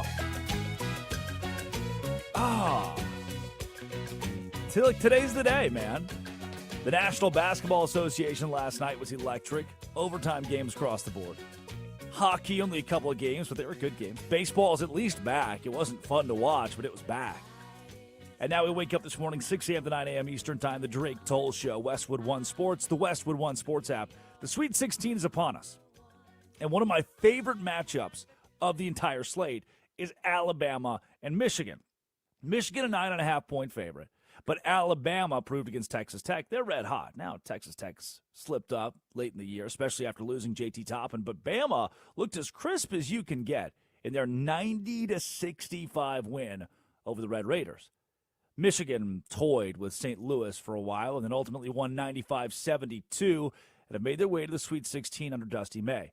Now Brian Bush, the voice of Michigan, play-by-play for Michigan basketball, joins the Drake Toll Show. First question for you, Brian. We just got off the horn with the voice of the Spartans, Will Tieman. Is there, as much as there's a rivalry between these two schools, is there a play-by-play rivalry here as well? Oh, yeah, no, I can't stand Will. He's just the worst. No, Will's great. Listen, I think it's great when you have a league that's had the type of success that the Big Ten has had. And there's good camaraderie amongst us broadcasters, but certainly, if you're this close to get to the Final Four and maybe snapping this streak, you hope it's the team you call games for that breaks the Big Ten streak. But no, Will's great, and man, it's been fun to see all these Big Ten teams do well. Brian, this Michigan team has been electric to watch, even in the non-conference. When I first got eyes on them around at Thanksgiving, just thinking, man, this is a team built for March and predicated on size, Michigan's size. And in the Big Ten, it's what's different about the Big 12 and the ACC, the different ways that leagues play basketball. Michigan's size has translated into March. Is that what they're going to lean on in this matchup with Alabama? Yeah, I think they're going to have to. I remember back over the summer, I was visiting with a few assistants after a practice, and it was early again. They were just starting to put the puzzle pieces together, and I had mentioned, or just kind of threw out the idea of, hey, what's your guys' early starting five? And they said, yeah, we're going to start the three bigs, Yaks, Adai, and Merez. And I wasn't totally shocked by that, but it certainly startled me that it was that soon to be like, yeah, we're going to find a way to put these puzzle pieces together. And, they did it last year with Danny Wolf and Vlad Golden much differently than they do it now. But Dusty May and his staff do an incredible job of putting the players that they have in the best positions and really stressing opponents. Michigan all year has had this incredibly high floor because of all the success they can have from two-point range. They've been top 10 nationally in two-point field goal percentage, offense and defense, pretty much the whole year. And if you can do that, that really puts the pressure on an opponent to do something incredibly well. Now, that's what makes tomorrow night so fascinating, is that the one thing that I think you can do to keep up and pull off a win over Michigan is shoot the ball well from three. What I do know is that Alabama will shoot threes. It's up to Michigan to make sure they don't shoot it very well from threes. They did it great against St. Louis, where they won the three-point battle by double-digit percentiles. They don't have to do that against Alabama, but they can't lose it by double-digit percentiles because Alabama is going to go to the well. They're going to try to win that three-point lottery. Voice of Michigan basketball, Brian Bush, joining the Drake Toll Show, Westwood One Sports, the Westwood One Sports app. With a Michigan team that is not predicated on one-and-dones, and there are still a few of these brand schools, teams in March Madness alive with one-and-done players leading their roster. But is Dusty May proving that, hey, maybe the best format in college basketball to compete in the postseason is to have as much seniority as possible? Yeah, I think it's been a year-to-year thing with Dusty of just what players he's able to bring in. Michigan has more NIL dollars behind it this year than last year. And I thought last year's roster, they maximized what they had with the money they were able to spend and with the talent that they possessed. I think Dusty has been, pretty almost offensive of what a lot of people have called a mercenary approach. And, Michigan's dug into the portal. Their top 5 scorers on the season are from guys who weren't on the team last year, 4 transfer portal guys, and then a freshman in Trey McKinney. But Dusty said from the very beginning, his first press conference, we need to win. We need to win now We need to prove that we can do it so that we can build more. He's very much Dusty's a CEO. Like, he understands that he can't just focus on all X's and O's and grinding the tape and going out and doing some traditional recruiting of going to camps and stuff like that. He needs to win and be the face of the program so that he can generate more opportunities for NIL to get more money for his players and more of a salary cap, if you will, for the next 2027, 2028 teams, stuff like that. So I think what he did, and what I think is most impressive, is that he found talent that was a little bit undervalued. Now, Yaxel Lendeborg got a lot of money. From what Yak said, he could have gotten more money elsewhere, but he got a lot. But Michigan didn't break the bank for some of the other guys, but they've played like guys you would have expected to be, top dollar in the portal type of players. And I think that's a real sign. Michigan is not, they're not begging for money by any stretch. They're competitive in NIL, but they're nowhere close to the number one option. So Michigan had to get creative. And I think it really is a year-to-year thing, right? You get the good players, get as good players as you can, and see how they fit together. With some key returners coming back and then having 4 guys who were on last year's team in the rotation, that's helped, even if they play more ancillary roles than some of the stars.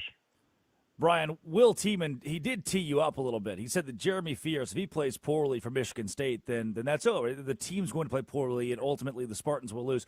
For Michigan, is that the same for Yaxel? If he does not play well against Alabama, do you write this off as a loss, or is this enough of a team by committee Michigan could salvage a poor performance if they get it from Yaxel? Yeah, I think it's a fair question. I do think they could overcome a quote-unquote bad game from Yaks. I think actually in this game, Michigan would have a tougher time beating Alabama if Yaks had a bad game defensively, because I think offensively, kind of like St. Louis, Michigan is going to be able to get almost whatever it wants. And as long as they execute, they should be able to put up a lot of points.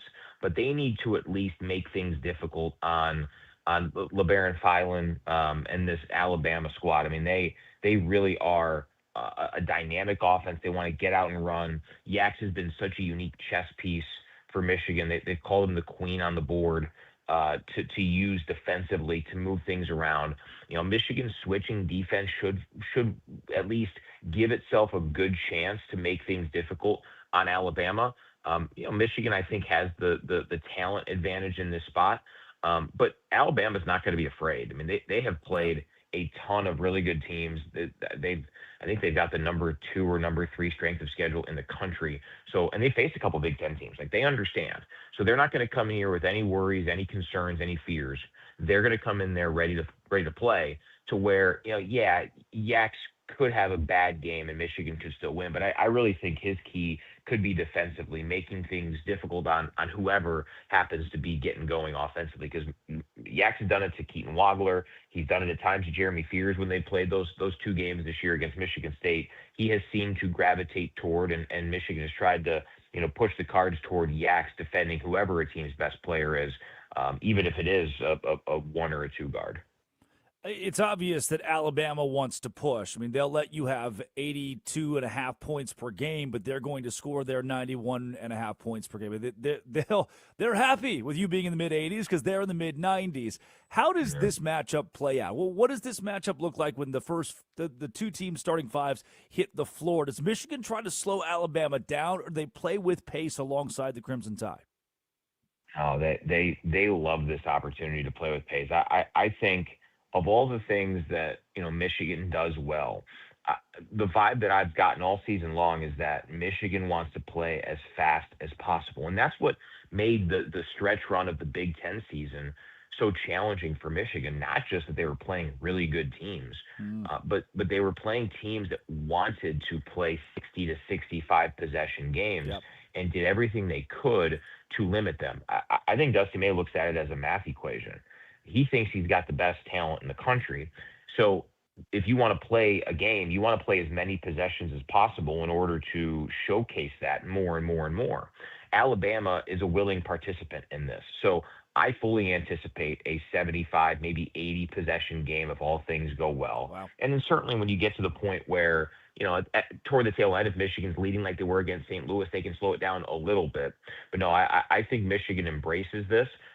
It certainly helped that the Wolverines had kind of almost a step ladder up to this pace because Howard played faster than most of the Big Ten teams they experienced, and then St. Louis played faster than Howard, and Alabama plays as fast as anybody in the country. So they want to run. They're willing to go with it. I expect there to be plenty of offense. I'd be shocked if we had a 67-63 game. We're going to see some fireworks on Friday night. Brian Bush, play-by-play Michigan basketball, joining the Drake Toll Show, Westwood One Sports, the Westwood One Sports app. Brian, incredibly grateful for your time, getting up early with us. Last thing I've got for you, Michigan, a 9.5-point favorite. Alabama fans certainly see that as disrespect. Is that how this game plays out, though? Is this a double-digit win for the Wolverines? Yeah, I think it all comes down to what type of success Alabama has from three. I think this is a range of potential outcomes where I could see Michigan winning this thing by 30. I could see Alabama winning this thing by 10, just because of how important the three-point shot is on Alabama. I will say, I went into that St. Louis game. I think Michigan opened as like a 13.5-point favorite, and I thought that was pretty high. And, St. Louis was within that range for much of the game, and then Michigan really pulled away. I think this has the same type of potential to where, Michigan won that game by, 23 points, thanks in large part because they just won that three-point battle by so much. So I think in this game, with as many possessions as I expect to see, there are a ton of potential outcomes that could play out here. But Michigan needs to be prepared that Alabama's probably going to shoot 53s. The goal is to make sure they don't hit, 18 to 20 of them, because I think that's the right strategy. I think that's the smart strategy from Alabama. It's what they've done so much this season, and they've been successful with it here in the NCAA tournament. So fortunately I'm not able and don't do much of the gambling, but it is a game where you could see a lot of different margins happen just because that three-point shot figures to loom large, because Alabama is going to, I think, allow Michigan to shoot threes as well. I haven't really brought that up much, but there will be plenty of opportunities for Michigan to shoot three, and Michigan has done that well in the NCAA tournament so far. But if one team gets hot, one team gets cold, you can throw the line out, you can throw anything, preconceptions about this game out, because that could be the real detailing force of this one. But, Michigan trusts its defense. Michigan has the better defense in this game. And ultimately, I think that's what will be the difference in this one. But, yeah, if Alabama gets hot, they could be 10-point favorites, because that's just how good they can be in that regard. Yeah. Brian, again, thank you so much for the time. Have a great call tomorrow in the Sweet 16, Michigan and Alabama. Happy to do it. Thanks for having me. Absolutely. Drake Toll Show, Westwood One Sports and the Westwood One Sports app. That Alabama team that we're just talking about, and not to immediately play devil's advocate as Brian jumps off, but I'll point out, he mentioned the speed of the team, a stat that backs that up. Now, they're scoring 92 points per game. That's a piece of it. But a stat that backs that up is what they did against Texas Tech from behind the three-point line. They went 19 for 42. He said, hey, if Alabama shoots 53s, and they probably want to against Michigan, if they make 18 to 20, that's when it becomes a problem. Well, against Texas Tech, they made 19, and it didn't take 53. It took 42. Cover off the bucket. 19 for 42. Texas Tech went 4 for 25. You're one vaguely cold shooting night away from Alabama running you out of the gym. That's why Brian said that Michigan could lose this game by double digits. But at the same time, this is a more consistent and practiced Michigan team. So, yeah, Bama wins this game 4 out of 10 times, and they win a couple of those by double digits because they are so volatile. But they're losing. Of those 6 losses, they're losing 5 of those by double digits themselves. They're getting cranked by Michigan. And it's a matter of getting into tomorrow. Neutral site, neutral floor. Neither team has plays here. A crowd that is likely going to heavily favor Michigan in Chicago. However, Chicago is super easy to get to. You can fly from Opelika, Alabama into Chicago. So certainly the Bama fans will be out and about. But a Michigan team at the United Center that if Alabama doesn't have a historic shooting night like it did against Texas Tech or like it did last year in the Sweet 16 against BYU, then this game is Michigan's. Though 9.5 points, it's a lot of points. Listen to this for contrast, by the way. Michigan and Alabama, over under 172.5. 172.5. Michigan State, UConn, over under 134.5. Oh, that's the difference in disparity that a few of these teams have, a few of these games have in the Sweet 16 tomorrow specifically. When we come back, AJ Ramos, MLB vet, MLB All-Star, Miami Marlin, joins the Drake Toll Show to talk yesterday's 7-0 stinker and today's opening day in Major League Baseball. This is Westwood One Sports and the Westwood One Sports app. This is the Drake Toll Show. Tournament tension is at an all.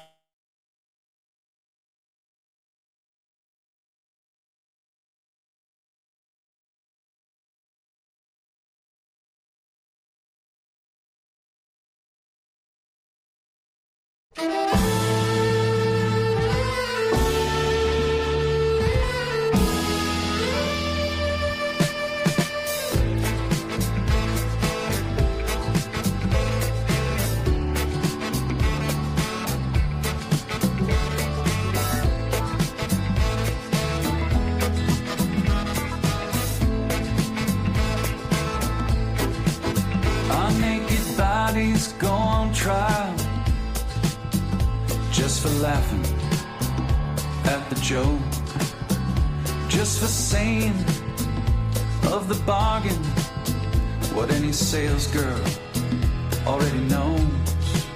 Most of us old men die at the firing line, just waiting for our number to be called. I guess time just makes fools of us all. Now the king gets his stepson when he's loaded as a gun. Says a real man is like a country. You need a map to find your one. Now I do you suppose you must approach the throne with its back up against the wall. I guess time just makes fools of us all.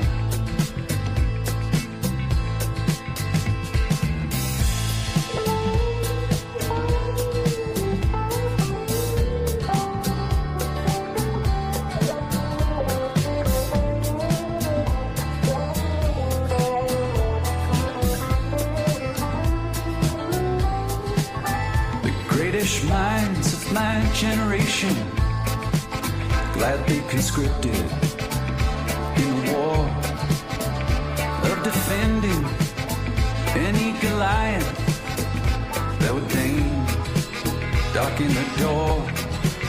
Now with your genius for picking battles, it's no wonder every helmet is too small. I guess time just makes fools of us all. I guess time just makes fools of us all.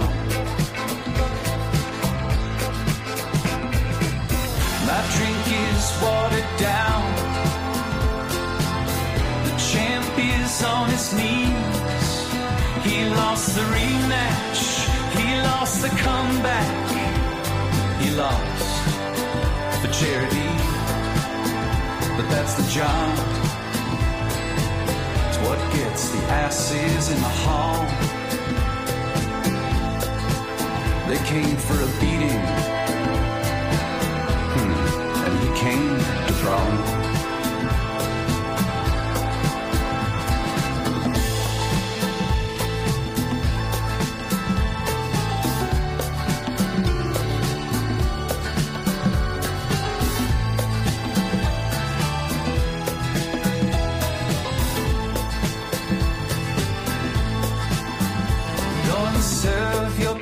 Notice that of all the young gods I have known, yours is easily the least famous to turn down the cover of a Rolling Stone. Lily white faces, so familiar, and yet impossible to recall. I guess time just makes fools of us all.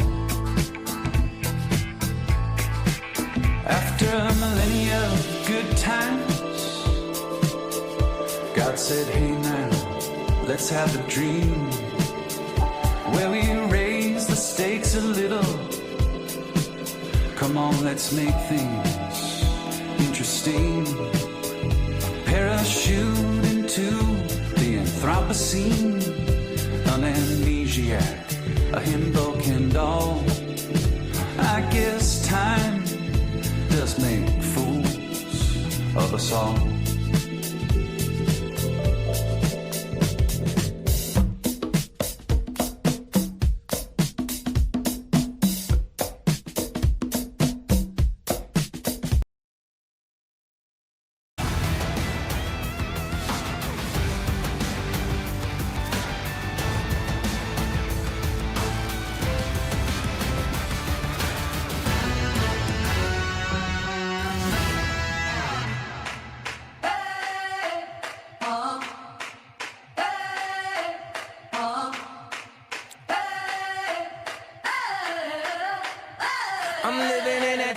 It is the Drake Toll Show. Westwood One Sports, the Westwood One Sports app. Thursday, March 26th. The NBA electric last night. The Sweet 16 tonight and tomorrow. The NHL had games yesterday. But today, a national holiday, hell, an international holiday. It's MLB Opening Day. AJ Ramos joins the Drake Toll Show. AJ, that was I was a reliever, closer, freshman year of high school baseball team, JV. Come on now. And now look, if I could have thrown harder than 73 from the right side, I could have had a career. But that's, I'd walk out there all intimidating like My Power by Kanye. You wore that a whole lot better than I did. And you had many an opening day. What I'd like to know about opening day is honestly less about today and more about the dichotomy. Take me back to the final game of spring training, what it felt like to wake up, go to the ballpark, get done with that game, versus compare that to waking up opening day. It's only like a 3 or 4 day difference, but is the vibe entirely different? It's way different. First of all, that when you play that song, anytime I hear Kanye West Power, I get the chills, and it's like I'm ready to run through a brick wall. So thank you. That's better than coffee for me. So you woke me up with that song. Every time I hear it, it's awesome. But yeah, it is totally different, man. Last day of spring training. By that point, you've been ready to leave spring training for a week and a half, 2 weeks. Especially when I was when I got more years under my belt, I was ready to leave as soon as I got a certain feel. And then from that point, it was like, all right, make sure you don't get hurt. And then it's funny because in spring training, my velocity was never really that high. It was around 88 to 90. And then as soon as I pitched in the first game of the season, my velocity jumped back to 93, 94, and it was the same effort. That just goes to show you that there's a different energy that you have in opening day. One of the most fond memories I have of opening day was when Michael Buffer was announcing us in Marlins Stadium. Wow. I believe that was in 2015, and they had us come out from the stands. So we all had to go on the concourse, and they announced our names, and we walked down from the concourse down to the field, which it was very different. I haven't seen any other team do that before, but it was still cool hearing Michael Buffer say my name as if I was a heavyweight boxer or something like that. It was a cool moment. That's awesome. AJ, so a piece of that, I guess, is last night. I mean, when I remember, it's so awesome, that opening day feeling of first pitch of the Major League season's at 1 o'clock in the afternoon, and you can't find the game on TV. That was just always so cool to me, of listening on the radio or finding updates wherever you could. It was a miniature March Madness as the day went on from the office or school where you found your baseball. Last night, we got an opening game, West Coast, Netflix. Did it feel a little empty to you, the way that we started 2026? It definitely felt different. I'll say that. Yeah. It felt different. I think it's crazy. I felt a lot of energy I can't remember the guy. It's Bert. I forgot his last name, but he was like the Kreischer, MC. yeah. Right. So yeah. And he had a lot of energy, and he seemed like he was trying to get the fans going. The national anthem, is always, that's one of the things too, is opening day, national anthem. You're so thankful to be there because it's a blessing to be able to play in opening day, make an opening day roster. You fight your whole life to be able to do that, and then you're there. And so, but it did feel a little bit different. The broadcast was different. You had Barry Bonds there, which was cool. His knowledge is great. You had CC Sabathia and Hunter Pence. So you had some players there. They did a pretty good job on the broadcast, I thought, to give a little insight. So it was definitely different than the normal. I don't know if I quite like it. I know I don't dislike it. I know it's just different. So I like what they're trying to do, trying to cater to the younger fans, because that's what it's all about. It's trying to get fans or people that are watching to be fans of the game that maybe wouldn't have watched the game before. So I get what they're doing. And the game itself, it was all Yankees. It's kind of expected, especially with the way Max Fried pitched last night.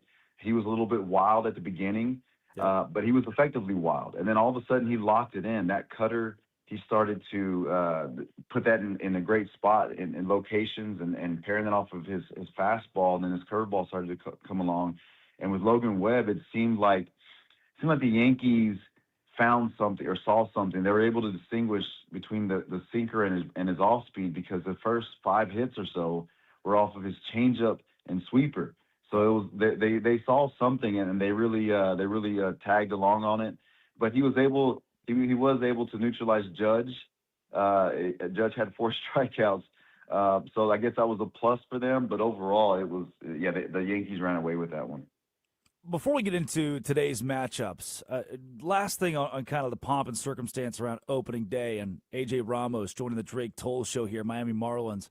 AJ, I work with the Savannah Bananas organization, do play-by-play for those cats, and 2 years ago got to rub elbows with D. Gordon for the first time. And he's like, man, there's just a difference in the crowd. He was talking about the difference in the crowd on opening day. He's like, it doesn't matter if there's 2,000 people, 20,000, 40,000 in Miami or wherever. There's just something about the crowd that you don't get on day 2, day 3, day 45.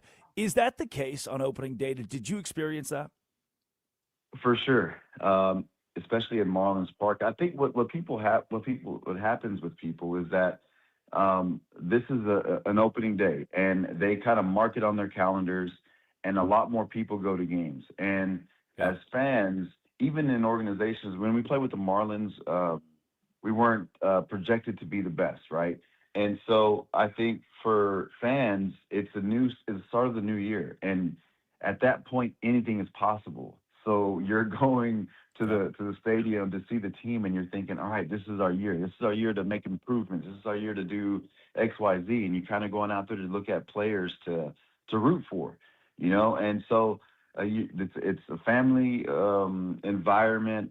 There's a lot of people that are excited to be there. It just feels different, And to Dee's point, I felt that as well. I felt that the opening day was way different than any other game. I can imagine possibly the playoffs are another level of that, because you're so close to closer to winning, to play more meaningful games basically. But opening day does have a different feeling, and it's one that if you haven't experienced as a fan, go out and experience it, and it's a great time. Players across the league will get that today, as well as their fans, as opening day of Major League Baseball is here. And I guess everybody is circling the Dodgers and giving them their 3rd World Series in a row. We won't learn today whether or not they're going to win it all, and we won't learn in 30 days. It'll take the duration of 2026 to learn if the Dodgers will go back to back to back. And right now, it's hard to bet against them. But if folks are watching the Dodgers tonight, if they're watching this roster with Kyle Tucker and Edwin Diaz, are they truly watching the best team in baseball? I think you can make that argument. Just with the talent that they've had, man, and the depth. I think that's the biggest thing with this team, especially on the pitching side, the depth that they have, and that's one of the biggest things that's important nowadays. Is throughout the major league season, there's going to be injuries, there's going to be setbacks, there's going to be guys that aren't performing to the level that they were before, and there's going to be all kinds of things that you can't really script out, and that's why it takes a team with depth, not only on the 40-man, but I mean on the 26-man roster, but also on the 40-man roster. They got guys that come up that you've never heard before, that are especially pitchers that are throwing 100 miles an hour. Bullpen guys, and and they don't even have their full starting staff just yet. Blake Snell's going to come back soon. There's some additions that are going to be coming from internally that's going to be almost like huge trade acquisitions. And so when you have a team that can withstand the highs and the lows, specifically the lows, that makes you more a complete team. There's some rosters out there or some teams that you feel good about. You look at the Orioles, you're like, man, that's a better lineup. Even the Pittsburgh Pirates have a better lineup. Yep. But when someone in those specific lineups go down, who's going to make up for that production? And so that's where you look at the Dodgers, and man, they have so many good players that have been there and done that. And so that's why maybe if you look at the lineup, you say, yeah, Freddie Freeman, he's older, is he going to be productive? Mookie Betts, he didn't have the best year. Is he going to be that? Is he going to be that version, or is he going to be the version before? What is Pajes going to do? Is he going to have a breakout, or is he going to struggle like last year? So you have these guys you have these questions about, but the depth behind that, the people that can pick up the production behind that is what makes this team even more special. AJ Ramos joining the Drake Toll Show, Westwood One Sports, the Westwood One Sports app. I saw this morning a headline that a couple of analysts are predicting the Pittsburgh Pirates to make the postseason this year. And look, when you got Paul Skeens, and they got a couple new bats that are sexy and a couple new arms, it's not a bad Pirates team. But it may not be Pittsburgh. If you're to circle one squad that bottomed out last year, didn't make the postseason last year, that bounces back and has a whale of a year in 2026, which team is that? And could it be the Pirates? I do like the Pirates. I like what the Pirates have done. I feel like they're moving in the right direction. Especially, I'm a big believer that you can't waste generational type pitching. Paul Skeens is a guy that is a once-in-a-lifetime type pitcher, and he seems to be getting better as well. Seems to be learning, adding things. He's a superstar that works like he's an average baseball player, right? He's a guy that works actually like he's on the fringe. That's how hard he works, and that creates a special player.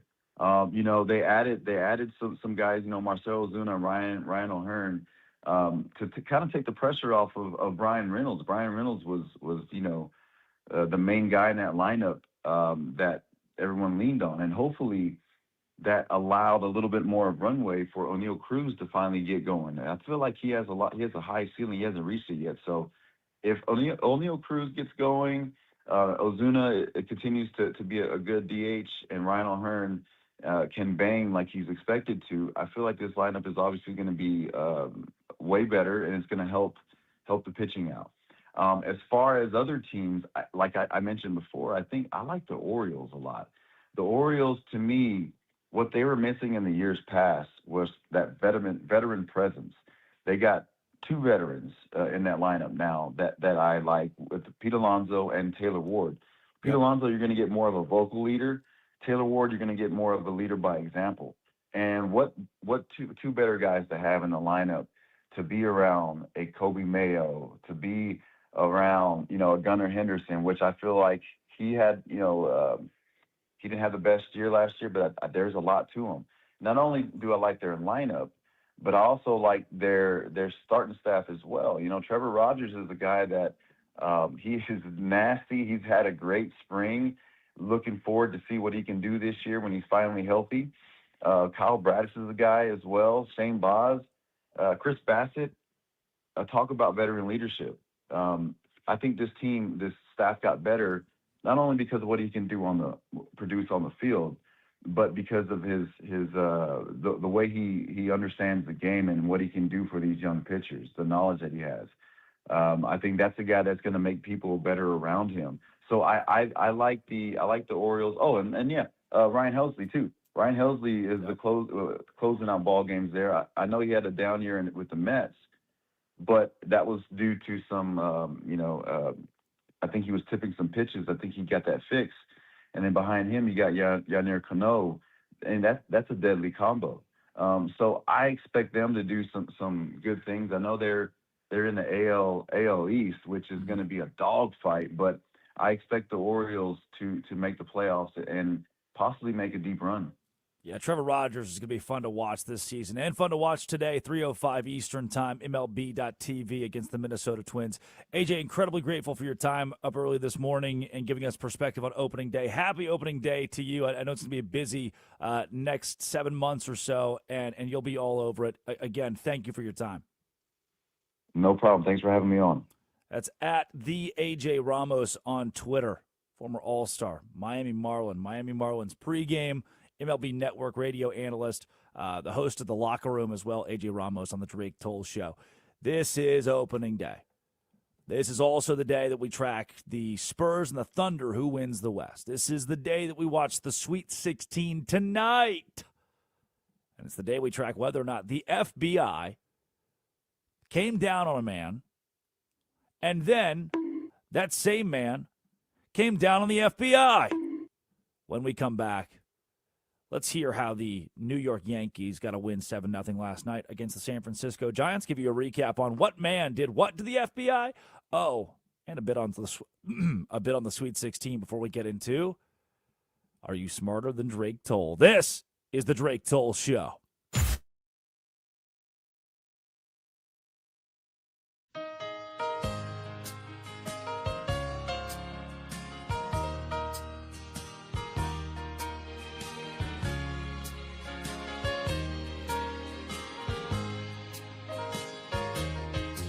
I don't know why I keep on believing you need me when you proved so many times that it ain't true. And I can't find one good reason for staying. Maybe my leaving would be the best for you. But these rose-colored glasses that I'm looking through show only the beauty, 'cause they hide all the truth. And they let me hold on to the good times, good lines, the ones I used to hear when I held you. And they keep me from feeling so cheated, defeated, when reflections in your eyes show me a fool. These rose-colored glasses that I'm looking through show only the beauty, 'cause they hide all the truth. So I'll just keep on hoping, believing that maybe by counting the many times I've tried, you'll believe me when I say I love you, and I'll lay these rose-colored glasses aside. These rose-colored glasses that I'm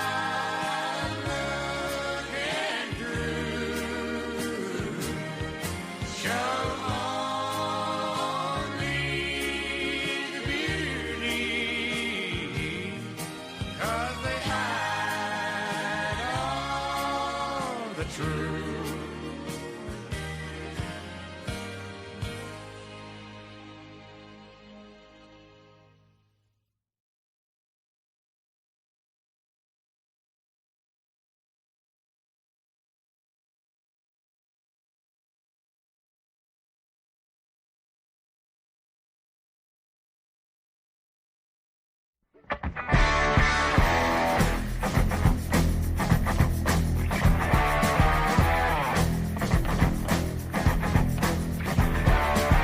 Dear friend, if you want to feel better, don't let the devil make you toss this letter. If you've been crossed up by hoodoo, voodoo, the wizard or the lizard, you got family trouble, man trouble, woman trouble, no night through the rubble. You're looking for a true friend or a true lover, or if you've been living undercover. Well, I'm coming to your town to break it all down and help you with all of this. I'm looking to help you find bliss. One day, a one way, can't miss.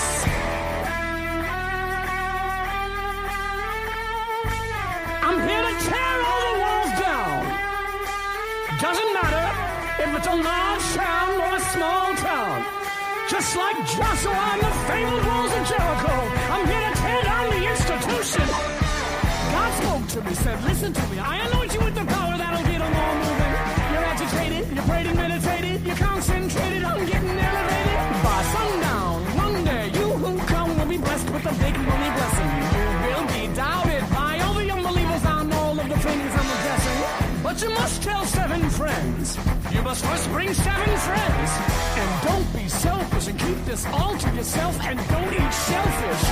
Hate is trying to take someone else's love for yourself. But I'm here to tell you that love is trying to help someone else. I realize that you have tried and are just about ready to give up. But I got good news for you. God has spoken to my mind and told me to tell you to get moving in the right direction for a change. I'm gonna put you in the fast lane. You need to see me ride a bass about.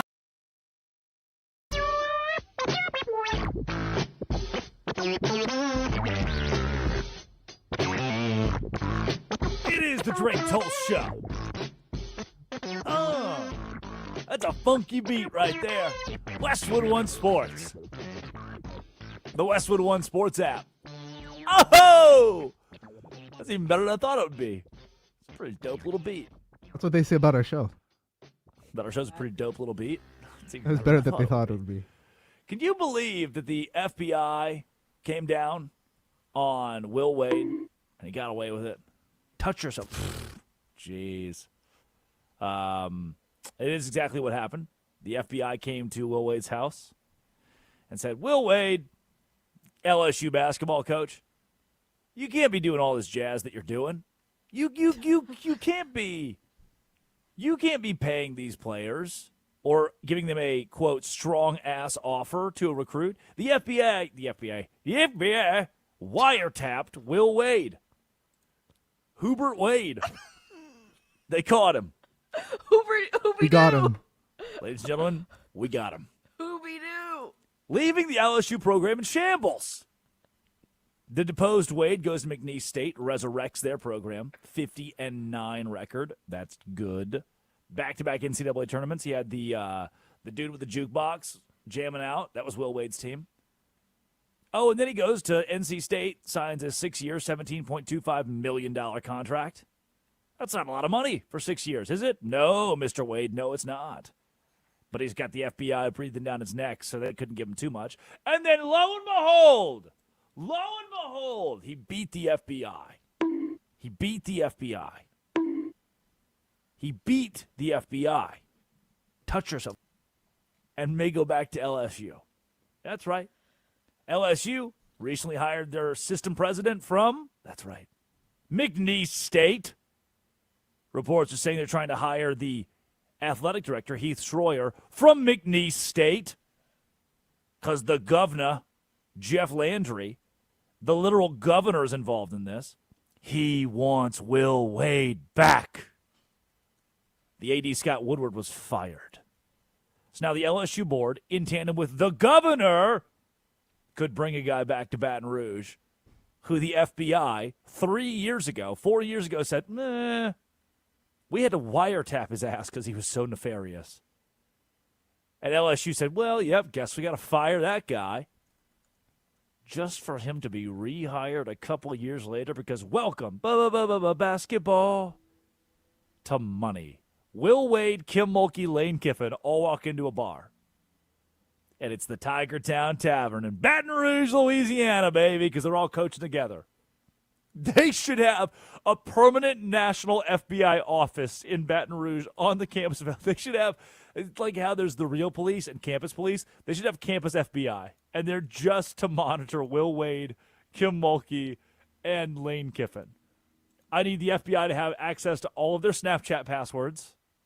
I need to have the FBI has to have access to each of their phones. They get flip phones. They get bricks. And they can't make a phone call until the FBI authorizes it. Are you having any fun? Curtis, will you hit me with that link I just sent you, please?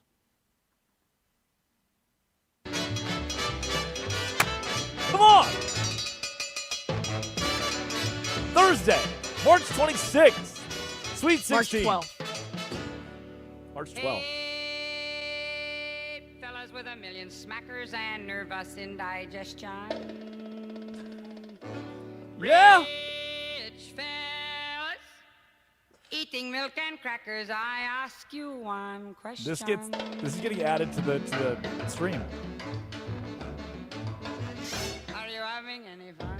It is the Sweet 16. What you getting out of living? Today. Who cares for what you've got if you're MLB Opening Day. having any fun? Are you having any laugh? Oh my gosh. Getting any laughing? What has really got to me? Other people do, I Wow. do have a little fun. Arkansas, Arizona. Texas, Purdue. Iowa, Nebraska, the ceremonial first punt in that basketball game. Illinois, Houston. And we get to watch all that after we see Paul Skeens pitch. What more could you ask for today, man? To have a little fun. Are you having any fun? I think Curtis and I are in the same boat at the moment. Oh, We have the same face, I actually. got the radio zoomies there for a second. Like, I'm just, how blessed are we? To what do we owe the great fortune? To exist in a time such as this. Hooby doo. Hooby doo. Hubert Davis was fired yesterday. Hubert Davis didn't die for this. He Would have gotten away with it if it wasn't for those meddling kids. That's what Will Wade. Hubert Wade said at LSU. The damn FBI got me again. Ugh. Like, what a scandal waiting to happen. All those cats at LSU coaching together. Did you know that burger backwards is Scooby-Doo asking if you'd like a massage? Think about it. Reg rub. Reg rub? Because it's Scooby-Doo. I wish I had some of that Oscars playoff music right now. Oh, No, I still got a couple minutes. You know what? You know what? Having any fun song again. Come on, again.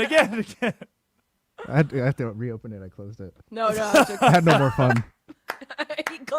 Bro literally clicked X. We, man. Went through two commercials first.